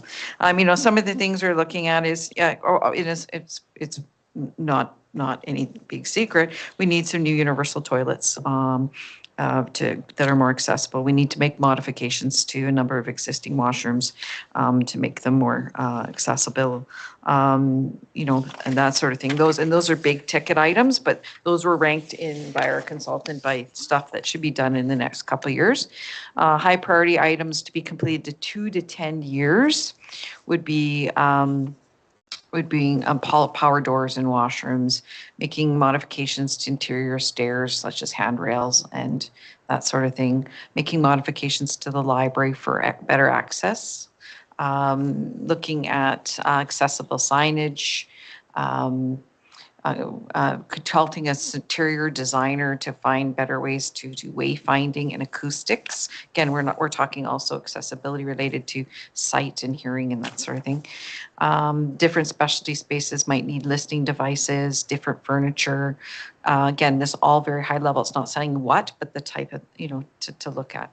Acoustic consultation, again, for acoustics. universal change rooms in the existing locker room, universal exercise equipment, for instance, in our fitness room, level style door handles. So this one's quite interesting, and Daniel Heaton explained it to me. So we have, because of the vintage of LCI, most of the handles are round. And if you can appreciate, if you've got a visual accessibility, or if you're in a wheelchair, so a round is not easy, but the levers, you see most schools have levers. So levers, they're $800 a handle. And there's like, I think he said 200 to 300 handles that would have to be changed in LCI. So it's like a $300,000 to $400,000 touch. So it's expensive, right? Automatic door openers on the interior doors. Universally designed water fountains. We have a couple that are good, but a couple that are not good. Reception counter modifications, visual cues on glass, like putting strips and things. Some of these are really easy and really quick, and some are a little more elaborate. Maps of the facility in Braille. Now, isn't that, unless you don't need Braille, you would think so. It's actually a really good recommendation. So the potential costs here are, they're well over $1 million to fix, plus depending on how you add it up. And so it's a good start. It gives us to start to think about what can be done, that won't be undone in a modernization. And so there's going to be some planning and forethought, but it's a good start and it also, again, I used it to help push the fact that we need a modernization with Alberta Ed. So, sorry. No, that's a great answer. I appreciate all of that information. Thank you very much. Follow up with that and into your next section down here, you had the 3-year capital planning, and you've included for us this chart that shows we had our assessments done for our schools, and I just appreciate seeing that the scores that our schools came in at for their needs matches the work that the motions that the board passed in our meeting to try to accomplish some of this work that needs to be done in some of these schools. And I appreciate that we see consistency there. And just wondered if you wanted to speak at all to that system of those assessment forms being done and speak to this any further. Absolutely. So this year I created a form that Daniel Heaton and I walk through, and it talks about the various components of a school related to a school building: functionality, age of infrastructure, accessibility, enrollment pressures, things. They're drivers for modernizations that Alberta Education would consider. And we went through and scored them. There was you got a score of 1 if it was just not existent, a score of 2 if it met the condition or most of the time, and then 3 was exceeded the condition. And so if you're brand new school, you're going to exceed, you're going to meet gold code, you're going to do all those things. So like Dr. Robert Plaxton, it was eight items. They scored 3 on all of them because, of course, they're a brand new school and they met all the conditions. And so we went through and did that ranking. Now you'll see in some cases we have schools that had a higher score, but yet we moved them up a little higher on the plan. And so when we had the conversation, and please feel free, Facilities Committee, to chime in. When we had the conversation with the Facilities Committee, when we were looking at Senator Buchanan and Westminster, and yes, that aligns with definitely with the motions that were made. Even though their score was higher, low score meant you ranked higher, for higher on our modernization plan. Even though their score was a 16, which most of our schools hit a 16, and they've had a mini modernization in the past, because there's no accessibility to the top floor of those buildings, the committee felt that they should receive a higher modernization ranking. And so we had Galbraith is coming off the modernization request because it's in design, and so it's considered funded, and we don't have to worry about that. So LCI moves up to number 1 in modernization, and then we move Senator Buchanan and Westminster into 2 and 3 because of the need for that. There's no accessibility to the second floor of those buildings. Gilbert Patterson, which actually came on last year into our plan when we started looking at it, it's starting to see enrollment pressures. It's also, it's got some accessibility issues as well in that school, and it's just not functioning well for a middle school. And so it also, and again, it scored a 14, so it scored lower. It moved up into the plan because of the assessment that we did.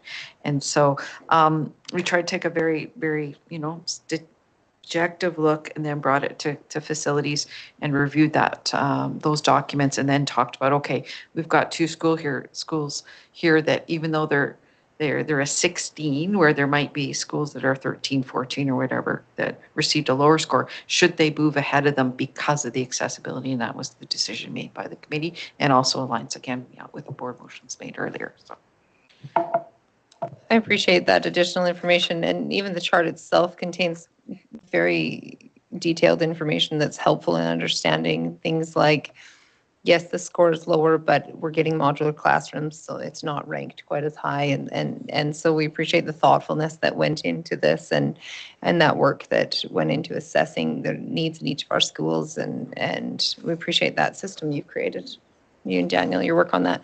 I did have 2 other quick questions, if I can ask those quickly.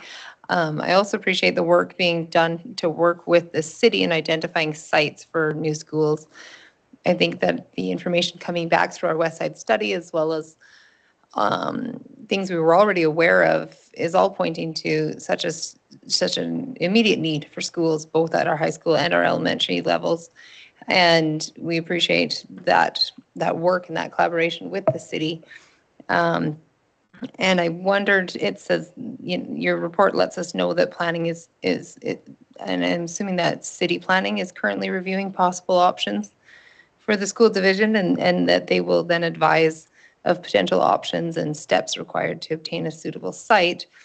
I wonder if you can give us any, or if they've given you any anticipation of kind of that turnaround time that we might hear something back, or is this within this school year we might hear something from them? Do we have, what is that collaboration looking like? I know there's, they have some meetings this week that they're working. They've been working some other meetings. They've been working to discuss sites for us.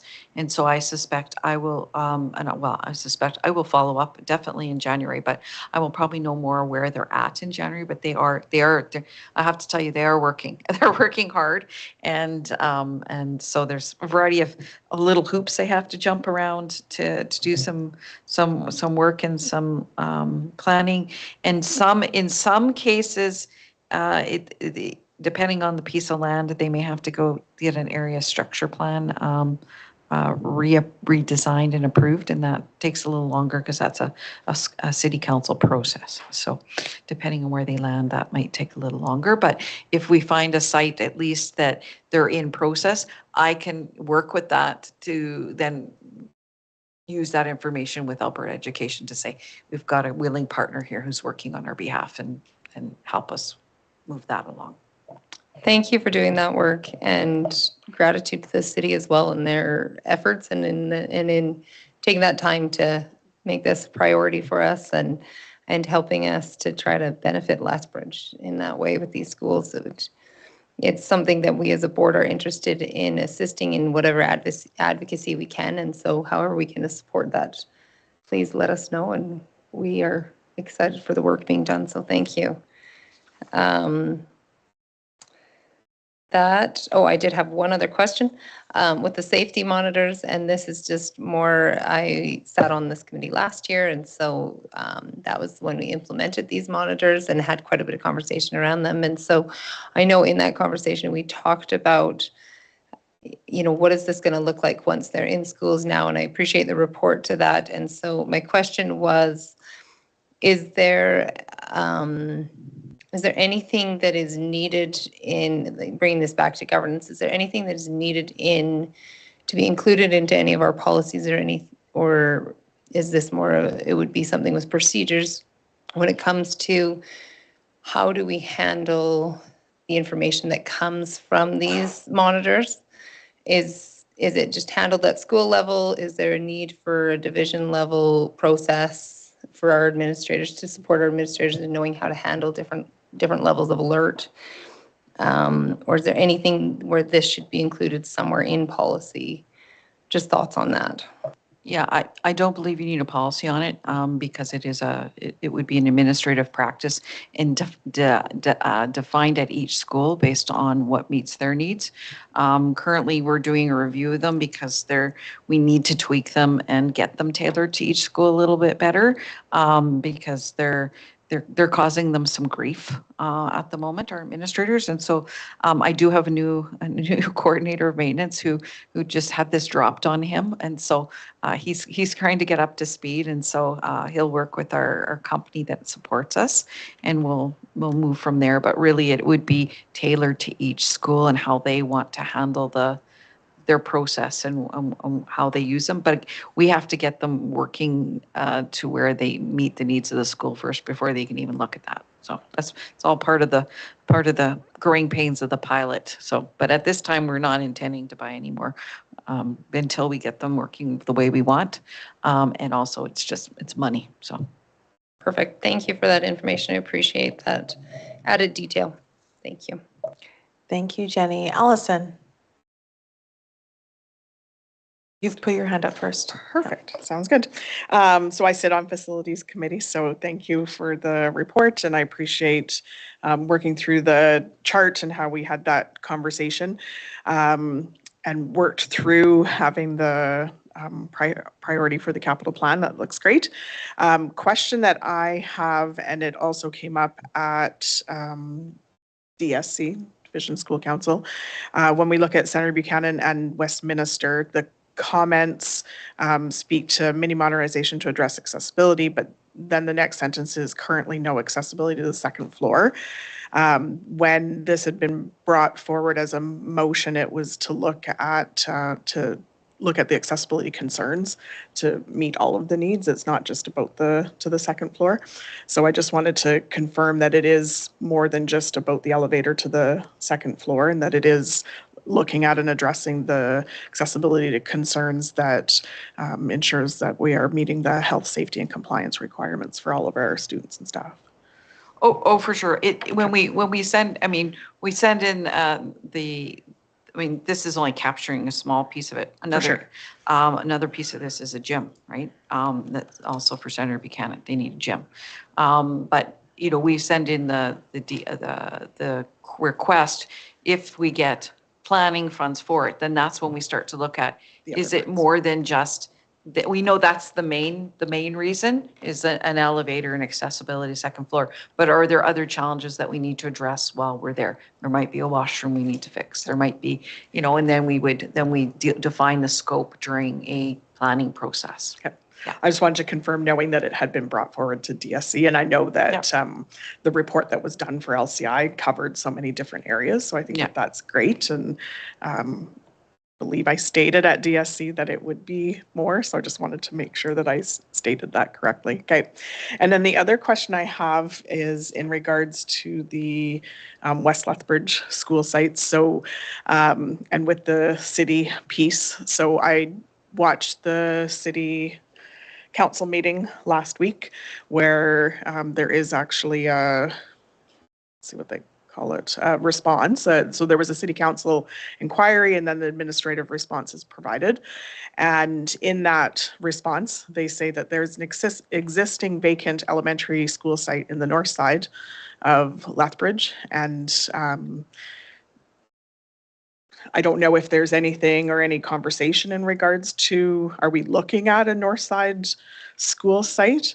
Well, we do have it in our capital plan, a school on the north side, but it falls in a lower priority to the other things on the list. To the other things on the list, yeah. Okay. But it is something I need to do some studying on for this capital plan.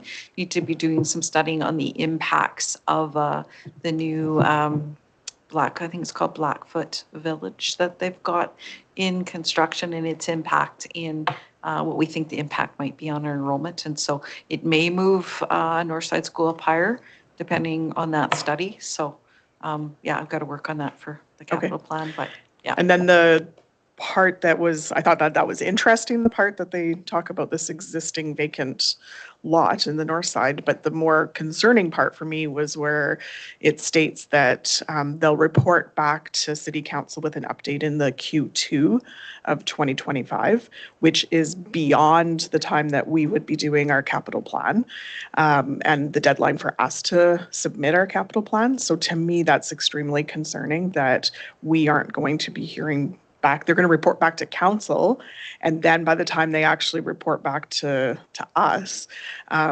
doesn't meet the timelines when we look at the accelerator program, when we look at our capital plan piece. Like I don't know what we can do to maybe push that. I know that you're meeting with them, but I think that when they're in public meetings discussing, and this is their public documents, that's concerning to me. And it might be we meet by Q2, so, but I know they're working on it. I will, you know, I continue to touch base. I have a good relationship with the planning department. And I know that once they believe they have a potential solution and then what processes have to be put in place, I'm fully confident that we'll start that, but I will definitely keep an eye on that for sure. Thank you. I appreciate that. That's all my questions. Okay, thank you, Alison. Mike? And just to add, it's also a good opportunity on the advocacy side as well. And as you well know, being part of the joint school board city committee, that's a great opportunity to remind as well of the urgency and the timing on all this. So I think that's some work that we can do there. It's another great example of why that committee is really helpful. To make sure that we can continue to say, well, here's the timelines we're working with, and yeah, just make sure we're all coordinated. And certainly, I think we all know there is interest in coordinating our efforts for sure. So it's just a matter of actually coordinating those efforts. So yeah, good catch on that one. Okay. And if you need me to forward the report, I can certainly, or the response, I can. Yeah, if you could please do that, that'd be appreciated. Okay. Thanks, Alison.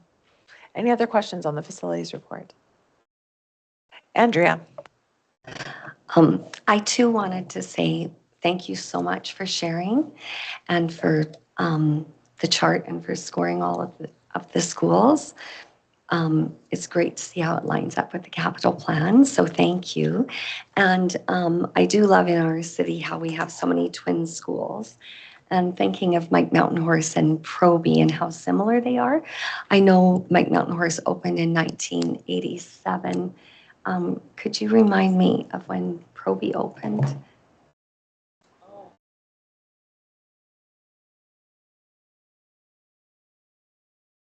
$1992. Thank you, and thanks for all of the work that went into this. I really appreciated getting it. Thank you. Craig? Thank you for the report. One thing I'm glad that we're going to continue to work with the monitors in those schools, because we've had a conversation of that at ASBA Zone 6, and for some of the divisions that have put it in, it has cut down on bullying, and which is a critical factor in our schools. So I'm glad we're still working, trying to tweak it so it works the best. The question I have is that I know that we're currently putting stuff, capital maintenance renewal and infrastructure maintenance renewal funding for Victoria Park High School. But we know from our committee of the whole that they're starting to get a little full in some of their classrooms, that they can't offer the classes that these kids need. Has the facility committee talked about maybe moving Victoria Park High School up or down, or maybe trying to see if we can get more money for it and the process to do that? Because that is a valuable part of our school division. And I just want to know what the facilities committee has discussed basically on that.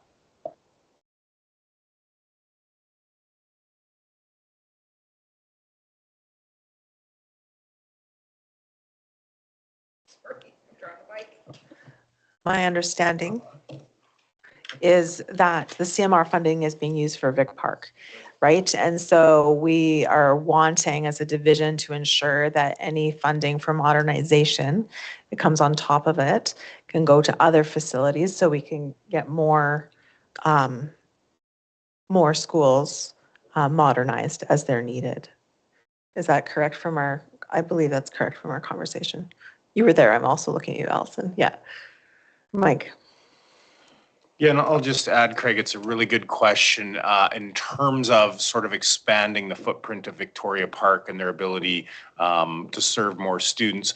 That's one of the things that's, you know, some of that's modernization building issue for sure, but also that's a programming funding issue because the model that we run at Victoria Park is very unique. It would require us to also spend some time on what does that look like and how do we expand the program? Because one of the things you have to be really cautious about is you grow too fast and then you lose the essence of the type of programming that we're trying to do at Victoria Park. So there's also that component beyond the building. So I think that's probably why, Christine, that's why I said I'll jump in on some of this because certainly there's a facilities element to it, but there's a big educational, organizational, structural element. But I think, and I really appreciate your comments, and I know the folks at Victoria Park will appreciate it because they do such outstanding work and there's a real need for the work that they do. And so how can we continue to allow them to have the impact without growing so fast that it limits their ability to do the good work that they do. So that's always the balance. Appreciate that.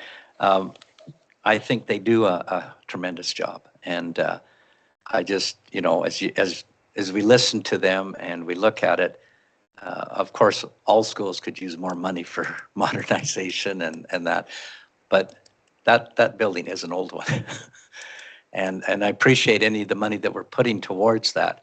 And it would just be nice to be able to have a little more money to do some things that would help that school out too. Yeah, and just so you're aware, when I apply for CMR, I ask for a lot of money and we get like this much. And so maybe one day we'll get the list and then we can move that along faster and that sort of thing and or do other things that we need to do. So there's just not enough, there's not enough facilities money, unfortunately, in the system because also cost inflation, that sort of thing. Yeah, carbon tax. Yeah, and I appreciate all those. And I know that we're not the only school division that has trouble with that. They just don't fund it properly. And maybe that's something that we have to advocate more and more at ASBA and public school boards. But I appreciate your answers. Thank you. Thank you, Craig. Any other questions for facilities report? All right, seeing none, we'll move on to 11 action items. 11.1 student code of conduct. Christina. Thank you to Jenny for putting this in and for covering that meeting while I was at a policy PD. So the student code of conduct was reviewed by the policy advisory committee as well as the as part of the public engagement as well. The edits are there. And so it is to the board for review and I can go to Jenny. Before we put it out to review, if I can just add to that, we met on this policy as a committee twice in November as well as in December, and Christina was not able to be there in December as she was at the policy PD, and so I'll just add to that, a conversation was had in that meeting in December by the committee that they have requested me to bring back to the board, and the conversation was specifically around this right now is listed as an appendix. It's an appendix to our policy 502. Which is our safe and caring policy. And so conversation was had as whether or not this should be its own policy, whether it should be a procedure, or whether it should remain as an appendix. We looked in that conversation to each of our representatives to go back to the groups that they represent and to receive feedback and to bring that back to the table. And we had informed conversation that way. We also looked at the Education Act, and our superintendent took the time to do a brief review of what some of the other divisions in the province have done, and what we found is kind of our choice. So there are several schools that have it as a policy, several divisions that have it as a policy, some that have it as a procedure, and at least one other one that has it as an appendix. If we look to the Education Act, what is required under the Act is that a board shall establish and implement and to maintain a policy respecting the board's obligation to provide a welcoming, caring, respectful, and safe learning environment that includes a code of conduct for students that addresses bullying behavior. And so whether we want to have that, so right now we have it as a appendix to the policy that is our welcoming, caring, respectful, and safe learning environment policy. A little bit of, so the recommendation that came from Policy Advisory Committee was that the board consider making it a policy. Part of the work that we did was contained within this appendix was both an outline of the code of conduct as well as information outlining how to proceed when the code has been breached. And so the feeling in the room was that how to proceed when a code of conduct has been breached belongs more in procedure. It's very prescriptive of procedural responses to that situation and what you do and how you do it. And so what you'll notice is large sections have been taken out of this policy, and the intention isn't to lose those pieces.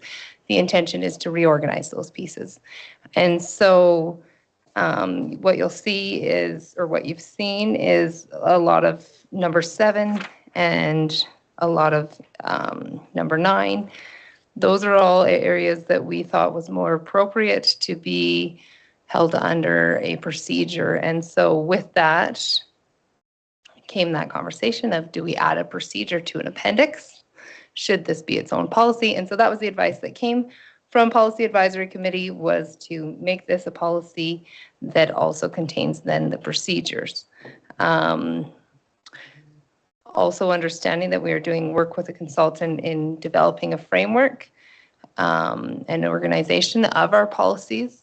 That may be something that we want to come back to and revisit, and maybe not necessarily need to make a decision on right now. The information that has been removed will not be lost. It will be, so anyways, we'll have that conversation, but I'll give you that information and that recommendation that came from the Policy Advisory Committee. Thank you, Jenny. Did you want to, Christina as chair of the committee, did you want to add anything? Okay, Craig. I like this, and I agree that it should be a policy. And I think my feeling is table it until our consultant can help us devise the correct policies for students, for schools and students. And I would also agree that the procedure is important, because that would be administrative. We wouldn't be told, as a Board of Governors, we wouldn't really be involved with, unless there's an appeal, but we wouldn't really be involved in the consequences of breaking this rule. So I would agree with the committee that we should have a procedure going with this, but I would like to see it as a policy, and working with our consultant to put those in as the student portion of it. Thank you, Craig. Any other? Morag. I first just want to say thank you to the Policy Advisory Committee for sharpening their swords and looking at this work, because when we look at addressing student behavior, certainly the welcoming and caring is the overarching policy, but we also have discipline, student discipline, which is very similar. We have the code of conduct, which is really what schools typically are responsible for putting within their school guides. And then we have suspensions and expulsions as well that are very clear and outline how we respond. It is a very complex appendix, because it doesn't articulate clearly what unsafe behavior is either. And it's a really tricky appendix, because when I often work and support students who are encountering challenges, we do have students who have neurodiverse needs, and parents will say, well, it wasn't bullying, it wasn't discrimination, it wasn't harassment. What was it? And I think because we're defining these behaviors, but not including unsafe behavior within this guide, we really are missing the boat in being fulsome in addressing what student codes of conduct should be addressing. I would love to see these definitions at the bottom so that whatever needs to be taken care of is above it, because I think parents will just read, and they do, the bullying, discrimination, harassment. They say, no, my kid doesn't fit into that situation. Therefore, they are immune to any kind of support or guidance or addressing of the behavior. I think it's very important as well in procedures 1.6, it should be in alignment with the Education Act with section 31. So when the student's conduct, it should say is injurious to the physical or mental well-being of others. It just says currently detrimentally affects the welfare of individual students, ... And so the more that we can align the language that is also present in our discipline policy, because it's saying the same thing, but now it's kind of adding something different. And I agree, Craig, the more that we have someone else with eyes on to say, how do we streamline this with the bigger umbrella? And then the procedure that guides, that's all consistent. And then what are the appendices, right? So to me, this is going to need a lot more work and really should also define what unsafe behavior is. That's sort of my 2 cents worth of feedback. I have shared this as well with Rod Scott, because I think this is one that needs to be very clear. Mike and I spent lots of time going through a lot of the work with suspensions and expulsions, and I have that lens now of what we're going to need to do to support where we go with these pieces. Thank you, Morag. Jenny. I appreciate that, those comments from both Craig and Morag. If I can respond briefly to each. Craig, in response to your suggestion that we table this, a lot of work has gone into this, and I think it is work that is of value for the board to take time to consider right now. We are doing that work with our consultant, but to hand him something that we ourselves have already done some work on, I think is effective and is important. And I don't want to lose the work, and especially because it's very informed effort that came from each stakeholder group, and we had that consultation process followed well. That's input I don't want to lose. And so what you have before you is very reflective of that work, and Morag addressed it well. This is a complex topic, and it does dovetail into several other things that you addressed. But that being said, and that overarching area for sure needs a lot more work. But that being said, we did zero in and focus in on specifically the code of conduct policy. And so I believe that the work is good and that the work is worth considering and worth putting to a motion for the board to approve as it's appended, honestly. As it's amended, because the revised version of what this code of conduct is will be effective for this year while we do that work with our consultant. And also, it will be more effective as we do that work, because we're just taking this information and adding in what came from our feedback. This has already gone out on the website for feedback as well. So we've added in that feedback. We've heard from our stakeholder groups, and then we've also been able to reorganize pieces that belong other places. And with that work, we will continue to address some of the other things that Morag highlighted as well that are related, fall under that same umbrella. But this is very specifically the student code of conduct. And anytime we talk about any policy, there's several other things that branch down and out and around that. But I think that this is important because, as she outlined, this is something that our schools are obligated to incorporate into their student handbooks as well. And so for this to be concise and clear is of great value, I think. And the committee did address those recommendations that were brought to us, that we heard from you today as well, that were brought to us through our administrator representative. And it was considered moving the definitions, but in keeping consistent with other policies and with other legislation, that's where the decision to keep the definitions where they are, that's how that was made, is that other policies have definitions at the beginning, and so does it's consistent with legislation. When we look at the Education Act, there's areas for definition followed by policy, and so for that reason, we kept it there. We did also consider we did address the consideration of defining unsafe behavior. We found that problematic for us to do because the definitions that are here, that are already included, come from other legislation. And so for us to create definition, we found to be challenging. But unsafe behavior is incorporated in the policy, and we appreciated the conversation that was had due to that suggestion. So thank you. Thanks, Jenny. Tyler? I agree with Jenny that I don't want to lose the work that's been done in this so far, and I think there is a fair amount.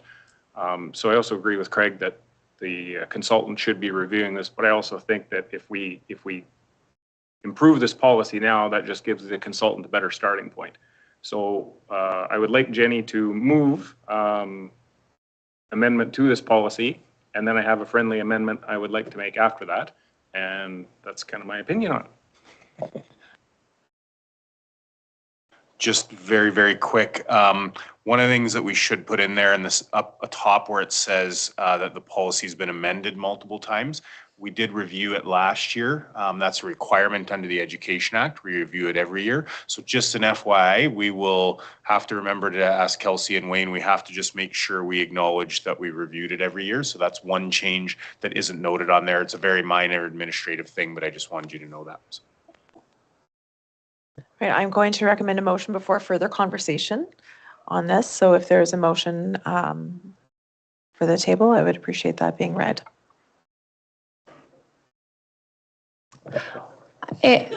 You were there for what you did half the work on it too. I'm happy to make the motion. I move that the board approve the revised student code of conduct as amended. Craig. Oh, well. You first. Okay, Tyler. Oh, or here. sorry, Craig. Can I restate that? You're going to rescind that Can I rescind motion that? and Yeah. state another one, Kate? I'm gonna suggest that the part that we do leave to our consultant is the debate whether or not this is a policy or an appendix. So I am gonna move that we approve the Appendix A 502.1 Student Code of Conduct as amended. Okay, thank you.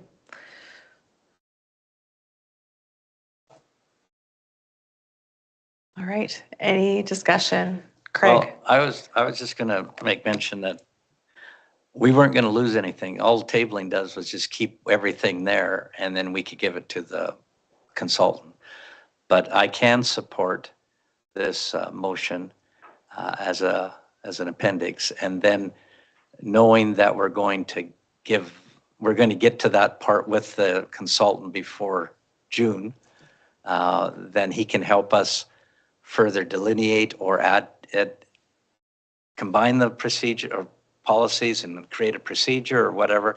But I would support that as it has been given to us. But I just wanted to make the board aware that tabling it in my mind was not losing any of it. So. Thank you, Craig. That's appreciated. Any further comments?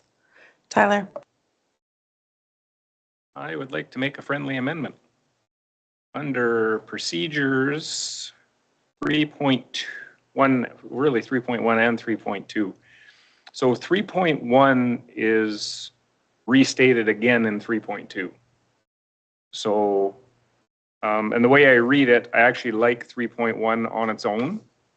But what I propose is that we strike out, that would be the third line right before the bottom, where it says respects yourself, the rights of others, because it's already stated in 3.1. So basically to say something to the effect of trying to safe learning environment in a school that appreciates diversity and fosters on and on and on.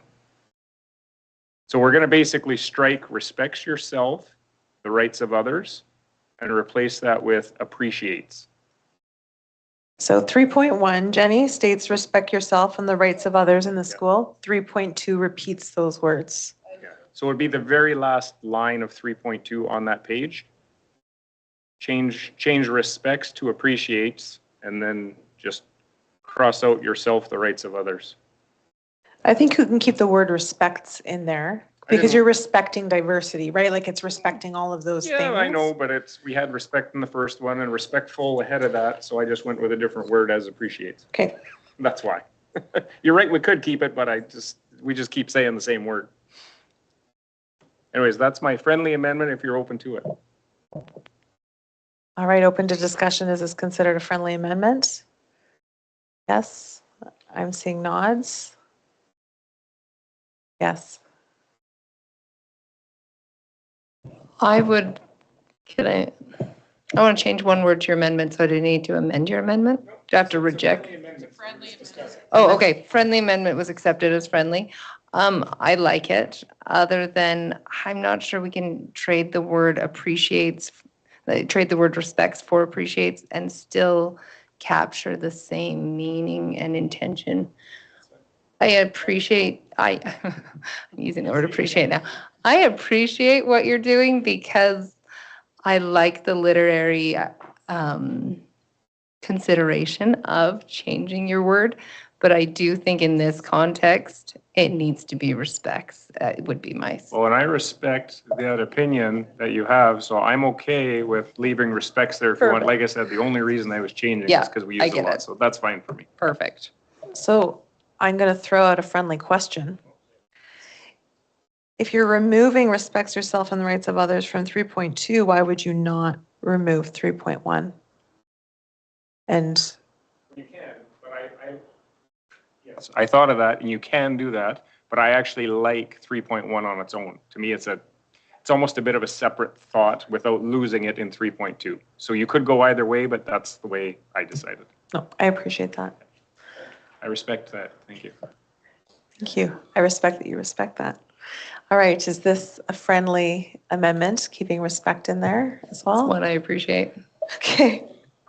Okay, we're sliding. All right, the motion is on the table for the board to approve Appendix A 502.1 Student Code of Conduct as amended. Any further discussion? All in favor? Carried. Thank you. Tina, do you have the exact amendment? I know what the motion is. The motion's fine, the first motion. But what is it we're amending? Are we very clear on what we just amended? Because I'm a little lost. Do you got the wording? Can you say it in the mic, Jenny, and then Tina will hear it? Just make sure Tina's got it. I so can that it be provide it to corrected. either of you. All we did is strike 5 words. No, we just did a strike. So Jenny, I can give can it to I you. clarify? On the 3.2, we are striking yourself, comma, the rights of others, comma.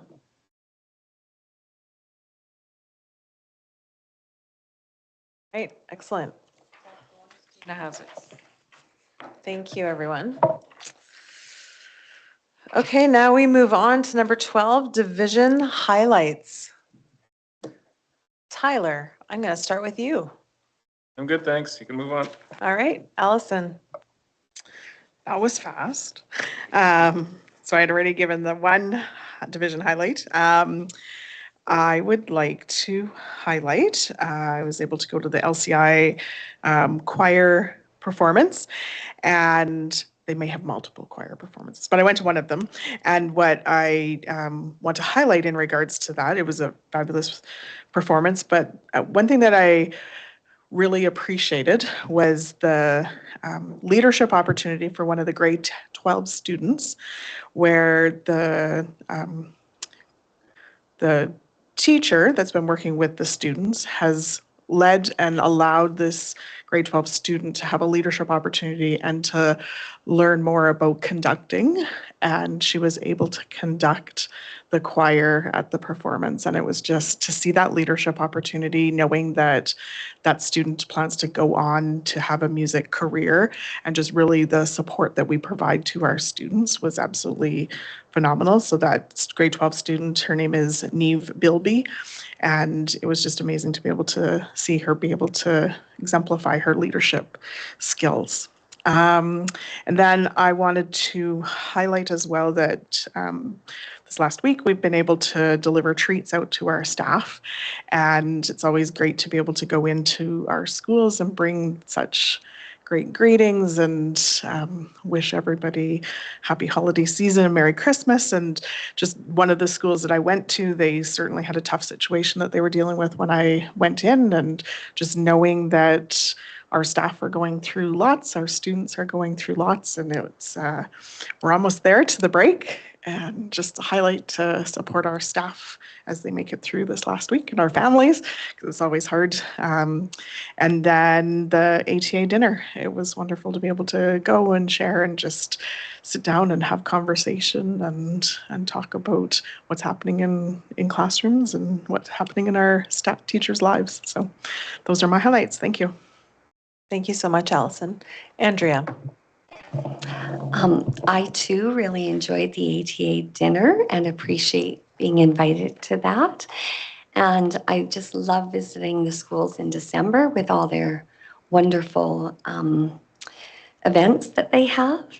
I got to go to so many beautiful concerts and festivals. I went to the Galbraith Festival, and it was complete with horse carriage, which was so wonderful to see that, because I love horses. And just the joy on all of the students' faces and parents. I got to go to the Wilson Band, and they were amazing.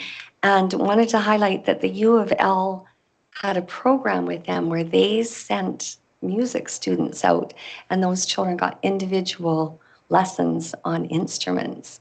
And so I would love to see that continue. That was just amazing. And I also got to the Mike Mountain Horse Festival with face painting and Coco, and it was wonderful. Then over to Coalbanks for their concert, which was beautiful. And I love both languages getting together on the stage and singing. I took in Churchill's Matilda, and Christine Light's son was amazing on stage. And wow, what a cast. They were like, it was like a Broadway show. Very touching, loved it. I got to read at General Stewart in pajamas, got to read a Christmas story and rock out some Christmas pajamas. I'm looking forward to going to Beauty and the Beast at Wilson tomorrow night. I also got to dress in my Taylor Swift concert outfit and go to Lakey and trade bracelets. And so never thought I'd get to wear that again. So that was awesome that Taylor Swift just brings everyone together. And then also wanted to say a huge shout out to LA Chefs for the beautiful meals at Senator Buchanan today and at Galbraith tomorrow. And appreciate all the staff for all of the work that they do behind the scenes for all of those concerts and plays and events and festivals. And a thank you to HR for getting the treats together for us to deliver to schools. Really appreciated how beautifully presented they were. And so December just is awesome. Thank you. Wonderful. Thank you, Andrea. Christina. Oh, I have a couple minutes. We're good. Yeah, no, we're good. We'll finish up our highlights. Perfect. Thank you. Robbie, did you need to jump in? Just on Andrea's gratitude for HR, we'd be remiss if we didn't include Tina on that. She was huge. Thank you, Tina. Tina, I'm sorry. Thank you so much. Thank you. I'm glad when you started over there because they're so good at listing all the things. So all of those, so great. And yeah, I just love doing all the school visits, and it's been so nice. So some of them that haven't been highlighted, you mentioned Senator quickly. I just want to shout out that school doing some really fabulous community development, community building. There's literally nothing I love more than community meals. And so I got to go to their community lunch today for like 5 minutes before this. And it was so great. So thank you to Sky and Table, as well as all of the contributors and donors and volunteers who make that happen. The students were also excited. And I think it always just speaks so well to any school that kids want to spend time together and spend time with their staff and their volunteers. And we're so kind. What can we call you? Like asking what my name is, asking me if I want to sit down with it. Like just the energy is fabulous. And so thanks to all the schools who have been welcoming us through. And yes, a huge shout out to Tina for arranging many treats and various things on behalf of the board that Tina does. So thank you. Thank you, Christina. Craig. ATA Christmas lunch. Coalbanks, because of its size, has 2 concerts, and I went to both of them. A fantastic Christmas concert. I went over to Galbraith to the Christmas activity. Then I went and watched Winston Churchill versus Chinook senior boys basketball. And I also went to LCI Green and Gold and watched the championship games for both the girls and the boys, which LCI won. Last night I went to Gilbert Patterson's Christmas concert choir and handbells. And I've gone to Emmanuel Christian Elementary School for their Christmas activity. And yesterday, what a wonderful time to go to their Advent chapel and to be able to see that the children there raised $1,200 for a Christian organization to go over to Columbia, I think it is. And I have to mention this. I went to the college and I couldn't find it, but I finally found the room for the Southern Alberta Collegiate Institute certificates. And I was able to hear one of the boys from Chinook who took the course. And I'd just like to make a comment that he said that when he told his friends and some of the staff at this high school, they said, that's just for dummies. And he said, no, it isn't. He said to be able to look at a pile of wood and make something out of it is something else. But the sum of those things that those kids have done, ranging from windmill technology and having to climb up a windmill and high power line, and it was just great. And it was wonderful to see how excited parents and children are. These students are excited. They have an idea of what they want to do for careers. So thank you for the division being part of the Southern Alberta Collegiate Institute. It's a very valuable thing for students. And tomorrow I'm going to go to Senator Joyce Fairburn and Proby on Friday. And I had a good time delivering the treats.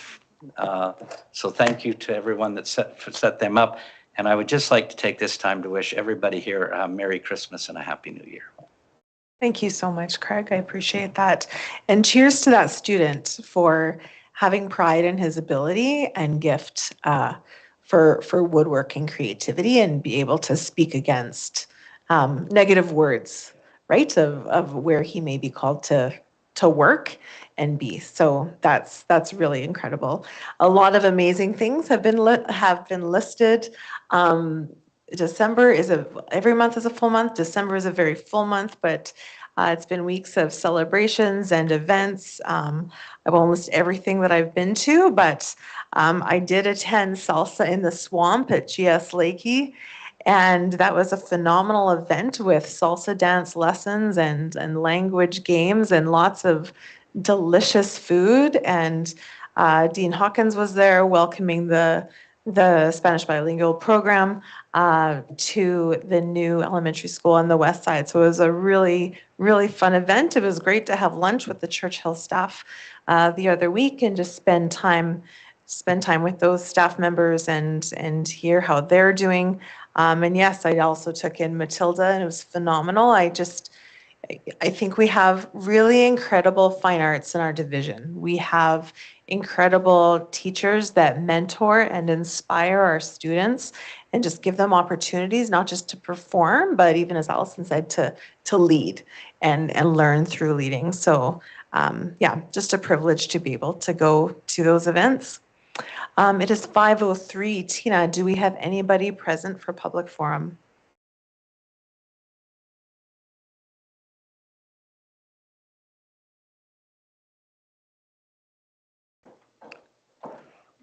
No. Okay. Thank you for checking. All right, we have no information items, no correspondence received or sent. So prior to ending our public meeting this afternoon, I just want to say, extend a huge thank you to our staff for their ongoing dedication and commitment to students. You break down barriers to learning, you support holistically, you support educationally, you inspire, you support families, and we wouldn't be who we are without you. And we just want to thank you for bringing your life stories. You carry your life stories into the classrooms and you continue to serve students regardless of the circumstances that you find yourselves in. And so thank you for your care, deep care for students and the ways that you serve families in our division. And on behalf of the board, we would just like to extend a very Merry Christmas and a Happy Holidays to you and yours. And we truly believe that, we sincerely hope that this holiday break brings you the rest and rejuvenation that you're needing. And we also acknowledge that there are families where this is a challenging time. And so we thank you for the continued support that you extend to those families. So thank you, everyone, and we will see you in the new year. And if I could have a motion to move. Jenny, would you like to highlight? Okay. And if I could have a motion to move in camera, please. Christina, all in favor? So carried. Thank you.